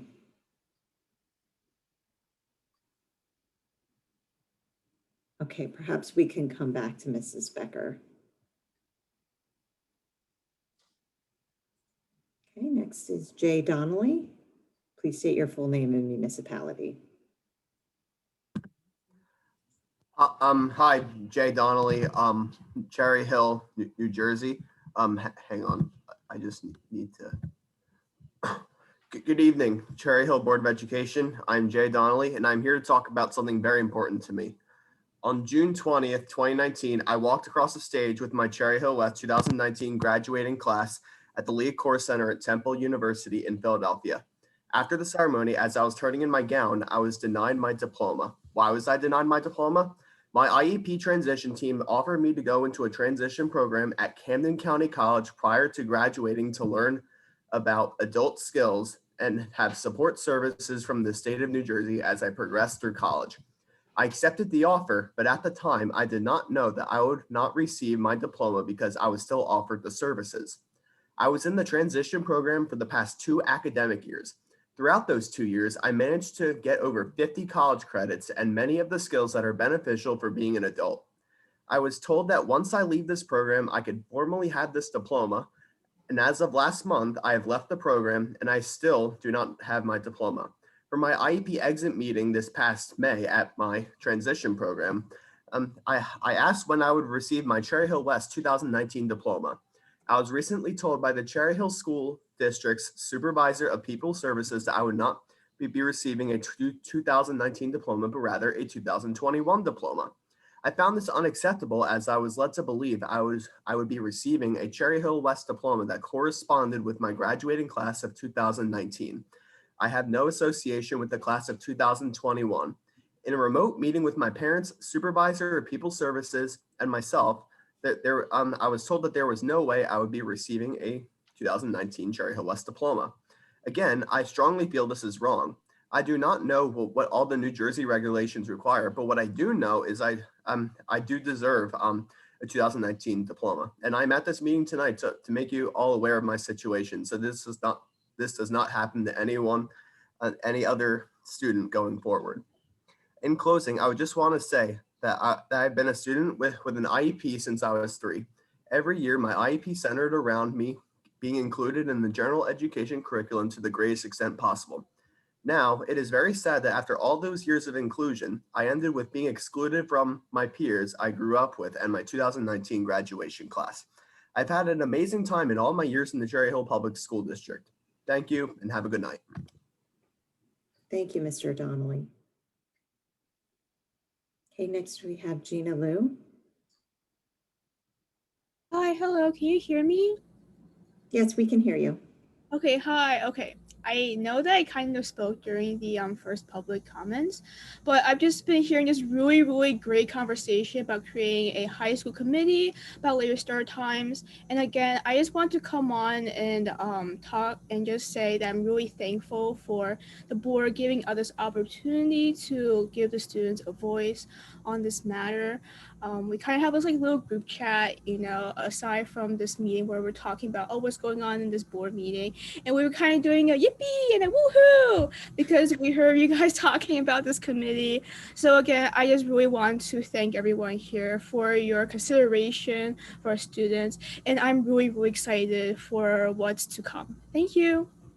Thank you, Gina. Ayas Saye. Hi, my name is Ida Sayani. I live at 10 St. Moritz Lane. Along with Gina, I wanted to thank the board and Dr. Malash and Dr. Morton for being so open in discussion about the later start times. And I'm so excited to continue these conversations and take action to work towards a later start time. With that, our participation in this local government as students wouldn't have been possible without the ability to call into these meetings. When the in-person only meetings resume, I fear that the participation and student voice in these meetings will decrease. Some of us have to rely on our parents for transportation, we have school the next day, and a daunting workload. And we cannot afford to sit at a board meeting for hours upon end on a weeknight in order to just voice our opinions. I ask that you consider to allow call-ins on the Zooms in the future. Thank you and have a good night. Thank you, Aya. Okay, next we have Mindy. Hi, Mindy Rosen, 6 Fairhaven Court. I would like to thank the students at Cherry Hill West and their assurance of the accessibility of the book for all students at West. We should hold them up as an example of what we should be doing. Kudos to them. It was really heartwarming to hear them speak. I also would like to personally thank Dr. Morton for reaching out to me after the last meeting to also express his concern for this topic as well. So thank you, Dr. Morton. And I agree with Dr. Podowitz. It will be hard, you know, going to the meetings with COVID, and I think you should maybe think about having this forum where people can call in and have that continue. I do think the students at West and what they are doing is so amazing, especially since yesterday marked 31 years since the signing of the Americans with Disability Act. And I really would have been nice for some mention on Facebook or the date acknowledged somewhere by the school, maybe a Malosh Minute, something, because this date is so important for millions of Americans and 20% of your student population and people in Cherry Hill. And I think about 31 years of fighting for accessibility in our school district. And I hope that there'll come a day where we no longer have to fight for accessibility and we follow the lead of the students who heard what we were saying. So thanks so much and take care. Thank you, Mindy. Okay, next we have Yoni Yaras. I can see your full name in this packet. Hi, Yoni Yaris, Cherry Hill. I just wanted to express my gratitude to the board as this is the last of the remote meetings.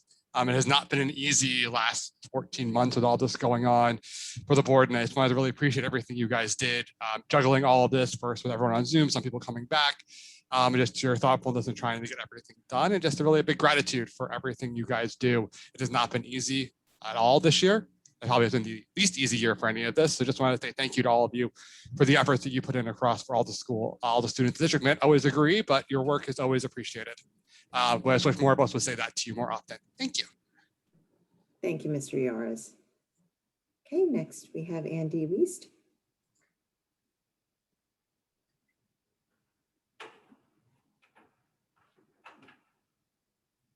Oh, you're still muted. Technical difficulties this evening. Okay, can you hear me? Oh, there we go. Yes, now we can hear you. All right, thanks. My name's Andrew Wiest. I live on Windsor Drive here in Cherry Hill. I'm a proud parent of 2 children in the district, one at West and one at Rosa. Been living in Cherry Hill for about 25 years, and this is the first time I've actually felt the need to speak up or participate in one of these board meetings. What I'd like to say is I would highly encourage the board and the administration to listen to the students on this late start issue. You know, from what I gather, this effort's being led by a very responsible and very mature group of young folks. And I think these students know more about how a late start would benefit them than I think any of us do as parents, as teachers, as administrators, as board members. You know, I think it's very difficult for us to put ourselves in their position. And, you know, they feel strongly that this will benefit them going forward. So, you know, I'm encouraged that the board appears to be listening to them. I would encourage the board to continue to listen, to talk, to have discussions. You know, with that said, you know, if something like this can be implemented, I fully understand that, you know, it should be tracked. You know, if this does benefit the students, I would hopefully expect to see some kind of increase in test scores, something along those lines to prove that it works. But, you know, once again, I think it should be implemented and, you know, I think it should also be tracked to see if it produces the results that the kids think that it will. Thank you very much. Thank you. Okay, next we have Alana Yaras.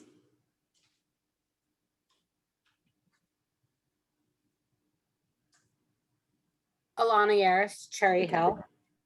You can hear me? Yes, I can hear you. Okay, sorry, I was having audio issues throughout the meeting, so I may have missed some of the discussion when you were discussing about the earlier start times. My biggest question is, are there any other constraints besides transportation that would not allow for an earlier start time? I'm sorry if that was already discussed and I'm asking a redundant question. I also agree about being able to call in for meetings on Zoom. I assume that there will be a cap on the number of people that can be in attendance from the public. So what happens when that cap is reached? If there are more people that want to come in, what will happen to the public who want to speak but are unable to get into the meeting? The superintendent mentioned that meals given out by the district are for any child over the age of 3. I thought it was advertised as any child over the age of 1. When did this change? And finally, in the We Return to Learn plan, I had some questions about meal times, which I know will be discussed at the next meeting, but questions to think about. What if a child or parent does not want to eat the school provided food? Are school provided meals required to be served to all children? What about dietary restrictions? What about allergies? What about students who have already eaten breakfast at home? What about students who have brought their own lunch? All things to consider and think about. Thank you. Thank you, Mrs. Yaras. Okay, Beth Becker. Hope it works this time. Hi. There we go. Sorry about that. Beth Becker, Cherry Hill. Hi, I'm asking that you please mandate masks for at least middle and elementary school where children cannot be vaccinated. As I'm sure you're aware, masks do not only protect those wearing them, they protect those with whom the masked person comes in contact. So when someone doesn't wear a mask, they're putting others at risk to the same degree they're putting themselves at risk. I don't believe a public school should allow that kind of risk. The CDC and CHOP have both stated that masking is necessary when dealing with unvaccinated populations. At least a third of the middle school students and 100% of elementary school students do not even have the option to be vaccinated if their parents agreed. And we know that vaccination rates among vaccine qualified students aged 12 to 17 are lower than those of adults. As to the argument that COVID-19 is not dangerous to children, that has been widely disproven. CHOP and other pediatric centers have put out articles regarding the fact that children are having long-term health issues from COVID. I implore you not to assume the vocal minority aggressively campaigning against masking represents all parents, though that is how it may be presented. Most parents in Cherry Hill are guided by science and reason and accept the advice of the CDC and other major health organizations. More so, regardless of how parents feel about the issue, it is incumbent upon the Board of Ed to make a decision based on science that protects and serves the entire community. As a postscript, I'll just say that the work the district is doing toward equity and cultural proficiency is crucial to the future of our country, and I applaud the district for its continued work in this regard. Selectively quoting Dr. Martin Luther King Jr. and misunderstanding his vision is just one of the many reasons that we need this to continue. Thank you very much. Thank you, Mrs. Becker. Next, we have Christina. You could state your full name and municipality. Hi, Christina Musso, Cherry Hill, New Jersey. I just wanted to echo what Mrs. Bevitt said earlier in terms of the approach to next year by the school board. People like to quote the CDC and certain organizations, but there's been a lot of contradictory information presented and published by these organizations. And I feel like there's a lot of, we need to start looking at Cherry Hill and New Jersey and separately in our own kind of, we can't be grouped with other states that have low participation rates and have increases. I don't claim to know the numbers. I don't keep track of them. I'm not saying that there isn't an increase happening locally, but I just feel that we need to really do an analysis at the local level. These are recommendations, as Mrs. Bevitt pointed out, they're not mandates. And so I really hope that we take a look at these things and not a blanket approach. And just because there are issues outside of this area, it should necessarily prevent us from trying to move to a more normalcy for our children. You know, everyone likes to say, follow the science. Okay, so then let's follow the science locally. So I would just really, I think it would be helpful and appreciated by the parents if we can just take a look at what's going on locally and use that to determine what we're going to do for our kids and not take the influences of what's happening in other states that are far away from us. Thank you. Thank you. Okay.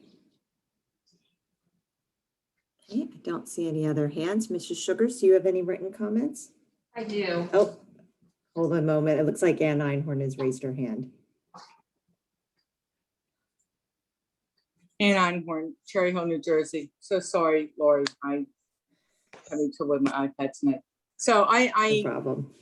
Listen diligently about the mask, no mask situation, but presented tonight by the superintendent were, you know, three, well, at least two fairly scientific organizations, the CDC and the American Academy of Pediatrics, about universal masking. I don't know what is the correct answer for anyone in our community, but I do know that I work in pediatrics. We let no one into our practice without a mask on because we have to protect others, particularly the children who are under the age of 12 who can't be vaccinated yet. I know it's quite a dilemma. I know it sets people that they want the freedom to choose for their child. My concern is worrying about the other members of our school community that are inside of these buildings. So I thank you for listening to scientific knowledge. On a personal level, I don't go anywhere without a mask because I'm highly compromised. Dr. Morton, if you're still on, welcome to administration building. I hope you enjoy every day.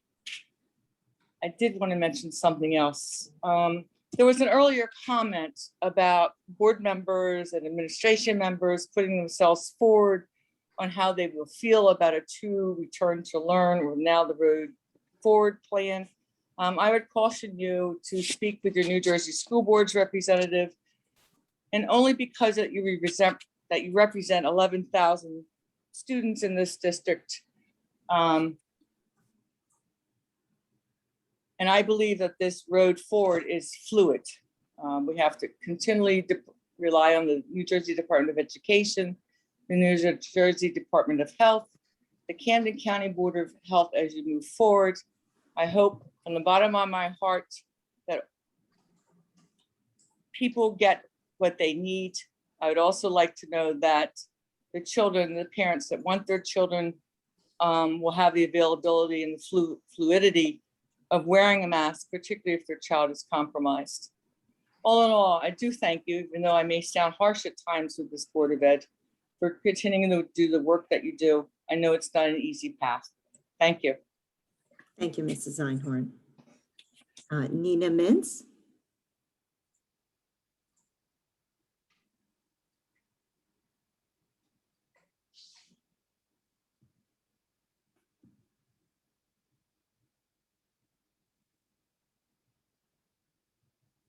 Okay, you're muted, Nina. Can you hear me now? Yes. Thank you so much for having me. This is Panita Mintz, Cherry Hill. All of our systems, unfortunately, have been politicized. If you look at the science does not, this particular virus does not pose any sort of threat to anyone under the age of 18. So there is absolutely zero reason to vaccinate anybody under the age of 18, as well as there's no reason for them to wear masks in schools since they are not susceptible for the virus and they're not spreaders of the virus. This data has been available for us for the last 18 months. I think, unfortunately, the politicization of our systems at the federal level and state level are not allowing us to practice rational thought in our medical community, scientific community, and parents and teachers and school administrators should understand that this is a political theater and should really, if you truly believe in data and science, there's absolutely no reason to fear this virus in our children, anybody under the age of 18.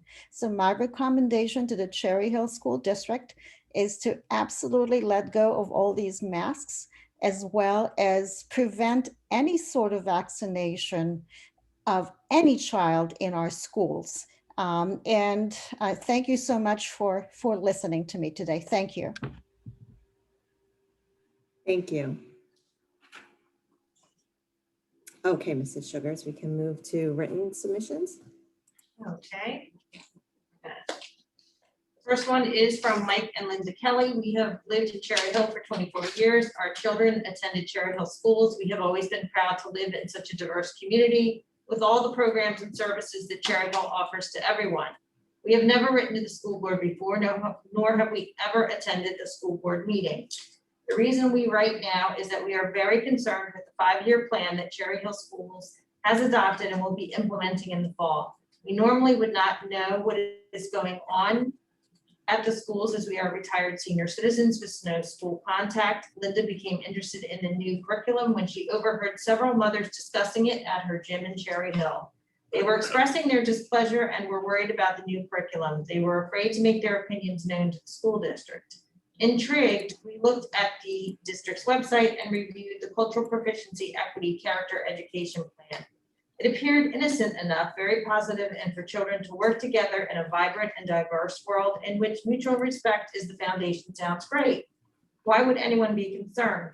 Then we were talking to a young man in our neighborhood who told us he was taking his 2 children out of Cherry Hill schools because of this curriculum. Now we are concerned. We know the family and they loved their school.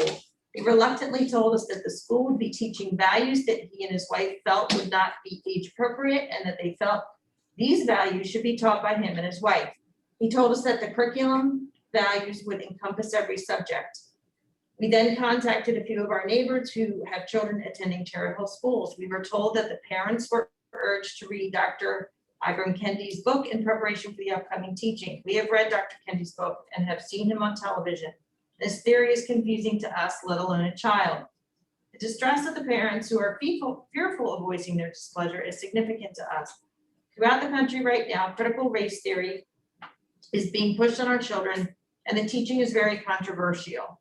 A teacher friend of ours said that the parents of her students had no idea that their children were being indoctrinated until the pandemic, and they sat and listened to the lessons. Although nowhere on the district website does it identify critical race theory, it is what is not being said that is troubling. Our children should not be trained to be activists. They have been through a very scary 18 months, and now Cherry Hill Schools is about to put a further burden on them, which may exacerbate anxiety and feeling bad about who they are for something that they may have said or did not say. This new curriculum is a radical experiment, unproven, and one that can have significant personal consequences on our young children, hopefully for the better for some. If it turns out to be a mistake, it is a huge mistake. As senior homeowners and taxpayers, we are worried that this teaching will not make Cherry Hill a beacon of equal opportunity for all students. And unfortunately, we have run out of time on that comment. Our next comment is from Panina Mintz, who just called in and made her own comment, so we will skip that one. The next one is from Daniel Cerrucci. I addressed the board as a resident of Cherry Hill for more than 40 years, a taxpayer, a former elementary school teacher and university instructor, and a lifelong public relations practitioner. Education is not indoctrination. Education involves giving students the basic information and tools they need to gradually and deliberately make their own way and draw their own conclusions about the world around them. As John Dewey said, education is not an affair of telling and being told. Indeed, education is much more active and dynamic than that. Introducing little children who are not really color conscious to the idea of race, telling students that racism is systematic, that it's baked in the cake, asserting that white people are automatically privileged oppressors and people of color are automatically oppressed. None of this is education. Instead, it's propaganda, pure and simple. And yet, if some of what I'm hearing and reading is correct, caught up in the hysteria of the wokeness, the Cherry Hill school system and its leaders seem to be headed in precisely that direction, away from the open, tried, and tested tenets of traditional education and towards a radical direction, towards a radical, dangerous course of indoctrination and enforced restrictions. And some even suspect that you're moving in this direction stereotypically, hoping that parents and taxpayers won't catch on until it's too late. Well, I'm here tonight to caution you, if this or anything like it is the plan, you better think and think again before you head any further down that road. And I would gently remind you as well that there are many of us whose kids are long since out of school, but who are still footing the bill for education in this town. Nobody consulted us, but we're here. We're invested in this town and its children, and we won't stand idly by and watch this happen.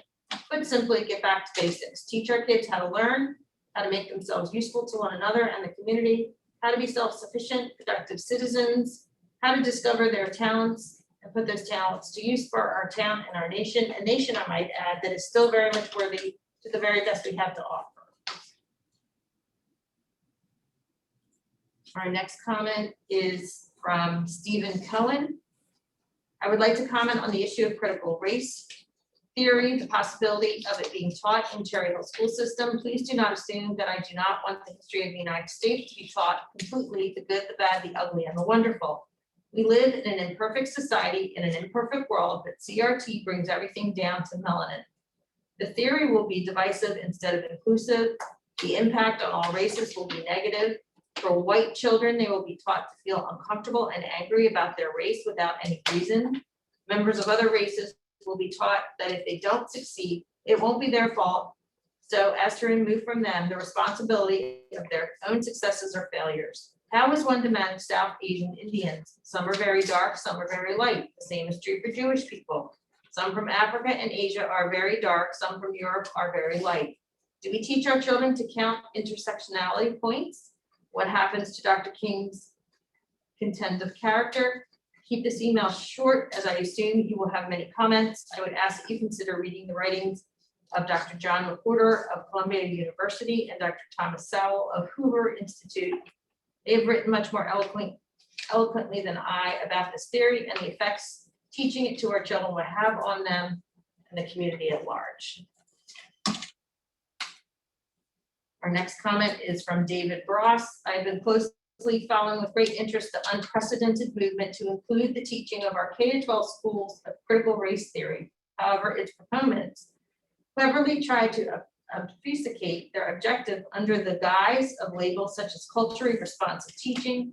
For the past year or so, I had hoped that the toxicity of such radical indoctrination would be so obvious to our administrators and educators that the trend would summarily be dismissed and buried in the landfill of dreadful ideas. I was evidently wrong, demonstrating that smart people can be persuaded, perhaps intimidated, into accepting and implementing a system so civilly, morally, and intellectually bankrupt that it defies the most basic common sense. Proponents of this grossly illiberal curriculum try to justify it by changing the subject of critical race theory's divisive agenda to undermine our culture, to the noble sounding look honestly at American history, much of it good, but some of it immoral and horrific. In fact, our schools, including my own high school some 50 years ago, have been looking at history, including slavery, Reconstruction, and the civil rights movements of the 1950s and 60s for a long time. It is simply dishonest to deny this, using this as a pretext to now embrace the teaching of systematic racism by instituting a so-called anti-racist curriculum seemingly permeating every grade and class subject. Should students be taught about slavery, lynching, Jim Crow, or the Tulsa Massacre? Yes. Should they be taught that systematic racism is the defining characteristic of America? No. It is hard to think of a more societally damaging concepts and outcomes as those endangered in the teaching of critical race theory and many likenesses, collective guilt, racial superiority, and the cultivation of shame in white students, fatalism in minor students, minority students, etc. It is the call that all CRT type curricula contend or reading lists be removed from our schools. Our next comment is from Mark Minutes. I would like to express my opposition to the incorporation of critical race theory or related concepts or curriculum within the Cherry Hill Schools educational and other programs. CRT is based upon disproven and false foundations and assumptions of race and history. Children subjected and exposed to CRT divided into two classes based on skin color, oppressor or victim. Trusting these values, concepts, and identities on impressionable minds is indoctrination, not education, and subverts the role of the family in shaping our children's value system. Either designation, oppressor or victim, is extremely detrimental to a child's mental health. Children labeled oppressors can develop anxiety and depression as they are taught that they are intrinsically and irredeemably evil based on their skin color. Children of color labeled victims are subjected to the soft bigotry of reduced expectation. That is, they are taught they cannot succeed or achieve based on their skin color, which in turn diminishes their self-esteem. Teaching children through the lens of CRT or related curriculums is itself racist, leading to resegregation of the races and overturning 50 years of racial progress in the United States. There are better and more effective ways to teach our children about racism and racial equality. If CRT or related curriculums are implemented against the will of the families in Cherry Hill, these families will have no option other than removing their children from Cherry Hill Public Schools. Such a mass exodus of children will be detrimental to the future of Cherry Hill. The school board should table any implementation of CRT and engage the families of Cherry Hill in developing a more appropriate and acceptable curriculum to address these issues. The future of Cherry Hill is dependent on a cogent response from the school board. And our next comment is from David Lodge. The school board has adopted a compulsory curriculum branded as African American history, which appears to be a dangerous Trojan horse, ushering in critical race theory, replacing the safety and welfare of Cherry Hill at risk, and fails to serve other student ethnicities. Decades ago, it was the Ku Klux Klan, the Weatherman Underground, and the Black Panthers. Today's in the forefront of Antifa and Black Lives Matter, who engage with the same actions of thuggery, vandalism, and hate-filled rhetoric of our military and of peace officers. But today, these violent actions are in the name of wokeness. In 2019, former President Barack Obama said about wokeness, it is too judgmental and self-serving. Dr. Kendi is a leading critical race theorist whose teachings will be part of this curriculum. In contrast to Obama, Dr. Kendi referenced as a crime against decency to say all lives matter is to place oneself among those beleaguered white racists who can't imagine their lives not being the focus of any movement. Therefore, Kendi teaches that anyone who feels that all lives matter is considered a white racist. According to the recent social media post, Cherry Hill's K-12 consultant, Dr. Goldie Muhammad, advocates violence from our students when she says we want them to agitate, to disrupt, to unhinge oppression for other people. Essentially, our tax dollars are being used for raising our children to be violent anarchists, spawned from this curriculum. Clearly, this curriculum contains dangerous, involuntary, biased introduction of malleable minds, including several grade levels, without the consent of parents, that can only lead to the same violent crimes against anyone who does not support their ideology. Lessons should be learned from the horrific religious persecution of Jews during the Holocaust due to the biased indoctrination of the populace as just one historical lesson. This violent ideology aside, to be fair to all students and the community at large, Cherry Hill must offer ethnic history curriculums such as Jewish American, Asian American, Hispanic American, and so on. Otherwise, limiting to only African American history is racist and should never be compulsory. Racism must have no place here. So in the name of decency, I respectfully insist that the school board revoke this course and stick to the neutral teachings of factual and scientific content as a means to graduation. I thank you for taking to listening to my dissent regarding Cherry Hill's compulsory curriculum of African American history.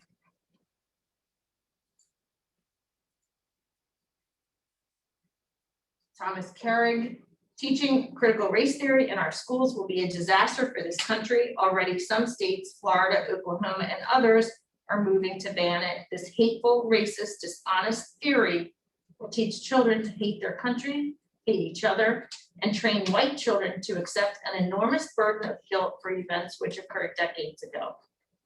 Meanwhile, millions of Black and brown people come to this country every year, both legally and illegally. Our next is from Kathy Carrig. America has in the last 80 years offered tremendous opportunities to our Black citizens. Those who have taken advantage have become doctors, lawyers, teachers, senators, governors, and even the president of the USA. With this in mind, let's not emphasize color in our schools, but bring us together as brothers and sisters with one mind of making us all great. This is the best country of opportunity. Let's keep it this way and try not to divide us. Our next comment is from Rick Short. I'd like to speak tonight about the false claims that Rick Short is spreading a false narrative in Cherry Hill, New Jersey. Cherry Hill Public Schools has written this to me in response to my public comments and video research. Cherry Hill School District said this: your continued insistence on spreading false narrative and creating discussion riddled with falsehoods and inaccuracies that are in no way reflective of what is actually taking place in the district is very concerning. I must say I'm honored to speak and tell the truth of the Cherry Hill School District and the Cherry Hill School Board to the citizens of Cherry Hill on the night of July 27, 2021. So is it a false narrative that Dr. Kendi changed his name? Dr. Kendi's old name was Henry Rogers. So is it a false narrative that Dr. Kendi says to be anti-racist, you must be anti-capitalist? Are these facts above false? Is it a fake video that I'm spreading? No, these are real facts, real videos, and real bad opinions from Dr. Kendi. Over time, more truth will come out about this New York Times bestseller salesman that just sells more racism and hate across America. Dr. Kendi's opinions rot the minds of millions and want to destroy our capitalist society. This is a horrible book selection for teachers and parents to read and go undebated. Did the district and board hear what I said? This is a horrible book selection for teachers and parents to read and go undebated. Dr. Kendi books are just opinions and not laws. So is it a false neighborhood that Dr. Goldie Muhammad, our district paid racial consultant, said on the YouTube video, her 12-year goal is to teach, we want them to agitate, to disrupt, to unhinge on video. Are these facts false? Is it a fake video that I'm spreading? No, these are real facts, real videos, and real bad opinions by Dr. Goldie Muhammad for our Cherry Hill teachers and Cherry Hill staff. I guess at the end of the day, it doesn't matter what the district Cherry Hill cultural proficiency, equity, character, education experts or employees say on video, because it's always fits the district narrative that it is always 100% correct and never wrong. Heck, if I accidentally transpose 2 written words, 6,500 Cherry Hill parents get alerted to racist statements that have been made at a Cherry Hill board meeting. Plus, every Cherry Hill newspaper gets alerted when I accidentally transpose 2 written words. Meanwhile, our paid race cultural consultant, Dr. Goldie Muhammad, can run around saying, we want them to agitate, to disrupt, to unhinge, and that's okay to teach and promote violence to 11,000 students for the next 12 years. Truth in America always wins in the end. The district's entire cultural proficiency, equity, character education needs to be redone immediately, or the district will be teaching more racism and hate for the next 5 years. And unfortunately, we are out of time. And our last comment from Sabrina Spector. Thank you for taking the time to listen to parents' concerns. I do not have a problem teaching American history, including the ugly side of how our country was built. I don't think you need to teach it with undertones of white privilege or need to put down one group of people to lift another. My big concern is your book selections. Although the information may be relevant to a conversation, I think you need to examine the authors and their influence. How do you teach anti-racism while still allowing an author to promote anti-Semitism or any other kind of hate? You must do your research on the authors who have influence over our children. Dr. Kendi may have good theories for the Black community, but in raising them up, is he forget other groups that suffer from hate as well? The same issue applies to Trevor Noah. In the last few months, he has shown himself to be quite the anti-Semite and only spread falsehoods and hate. You can't build up on and beat another down. I ask you to please examine your choice of content as well as the people behind the pages. Please ensure they are peace-loving individuals who care about all people and the ones our children can really look up to. And that was the end of our written public comment period. Thank you, Mrs. Sugars. Dr. Malash, did you have any other comments this evening? I do. Thank you, Mrs. Neary. Just a couple following up the public comments we received. First, I was remiss. I meant to highlight the fact that during the HR portion of the agenda, that Ms. Janine Barnes was appointed as a new assistant principal at Cherry Hill High School West. Ms. Barnes has been in the district for a number of years as a high school math teacher. This past year, she served as a secondary math and science colleague teacher, and she will begin October 1st when Mr. Culligan retires as a new assistant principal at High School West. So congratulations to Ms. Barnes. We're looking forward to seeing her in the hallways full-time over at High School West. Just some thoughts about comments that were made this evening. First of all, Cherry Hill School District is not teaching critical race theory. We actually, Mrs. Wilson posted on our website at the end of last week, just some background information about what critical race theory is and is not. Cherry Hill School District has not adopted a critical race theory curriculum. We don't use critical race theory. Critical race theory is not appropriate for K-12 in any way. So we are not using that. People who are asserting that we are incorrect. That's not accurate at all. If folks are asserting that if we are doing work with diversity, equity, and inclusion, that just replaces critical race theory, that's not true either. That's just inaccurate. The other thing about the new African American Studies class, which the board adopted as a graduation requirement earlier this year, that'll be implemented for the first time in September. Nobody in the public has seen the curriculum because the curriculum has not yet been finished. It will be shared initially with the board CNI committee next Monday on August the 2nd. There will be discussion about it. It has not been posted. It has not been shared publicly. So nobody in the public has seen the curriculum about what's going to be taught. So if folks are referring to that they've seen the curriculum and what's going to be in there, that's inaccurate. That's just not true. that the district has a cultural proficiency, equity, and character education committee, referred to internally as CPEACE. It's an eclectic tapestry of people from all over the community. There are students, there are certificated staff members, there are non-certificated staff members, there are parents, there are grandparents, there are family members, there are community members who come in and out and are involved in that committee. They've done a tremendous amount of work, and that committee has grown on the shoulders of previous committees that have met over the course of the last more than 2 decades, probably close to 3 decades in Cherry Hill. There's an incredible body of work that exists. Anybody that has written in tonight that has questions about critical race theory or asserts that we're using it, please contact us directly. There are plenty of folks who would be happy to have a conversation with you about what actually is going on in the district. Please don't rely on social media posts that are not connected to the district that are spreading a false narrative about what's taking place. Factual inaccuracies that just because they get said often enough does not make them true.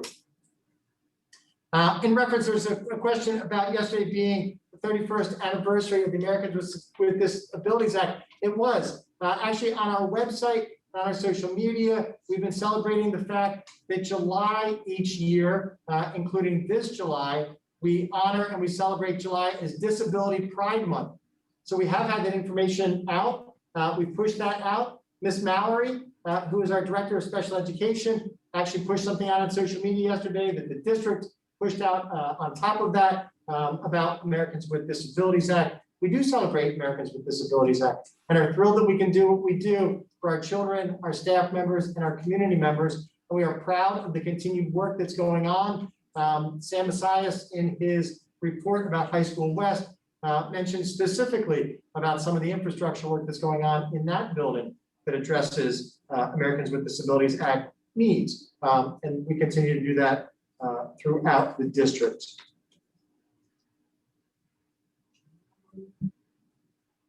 Again, we will continue looking at the piece with the masks. There was a question about data and information that's taken from across the country versus information that's more local.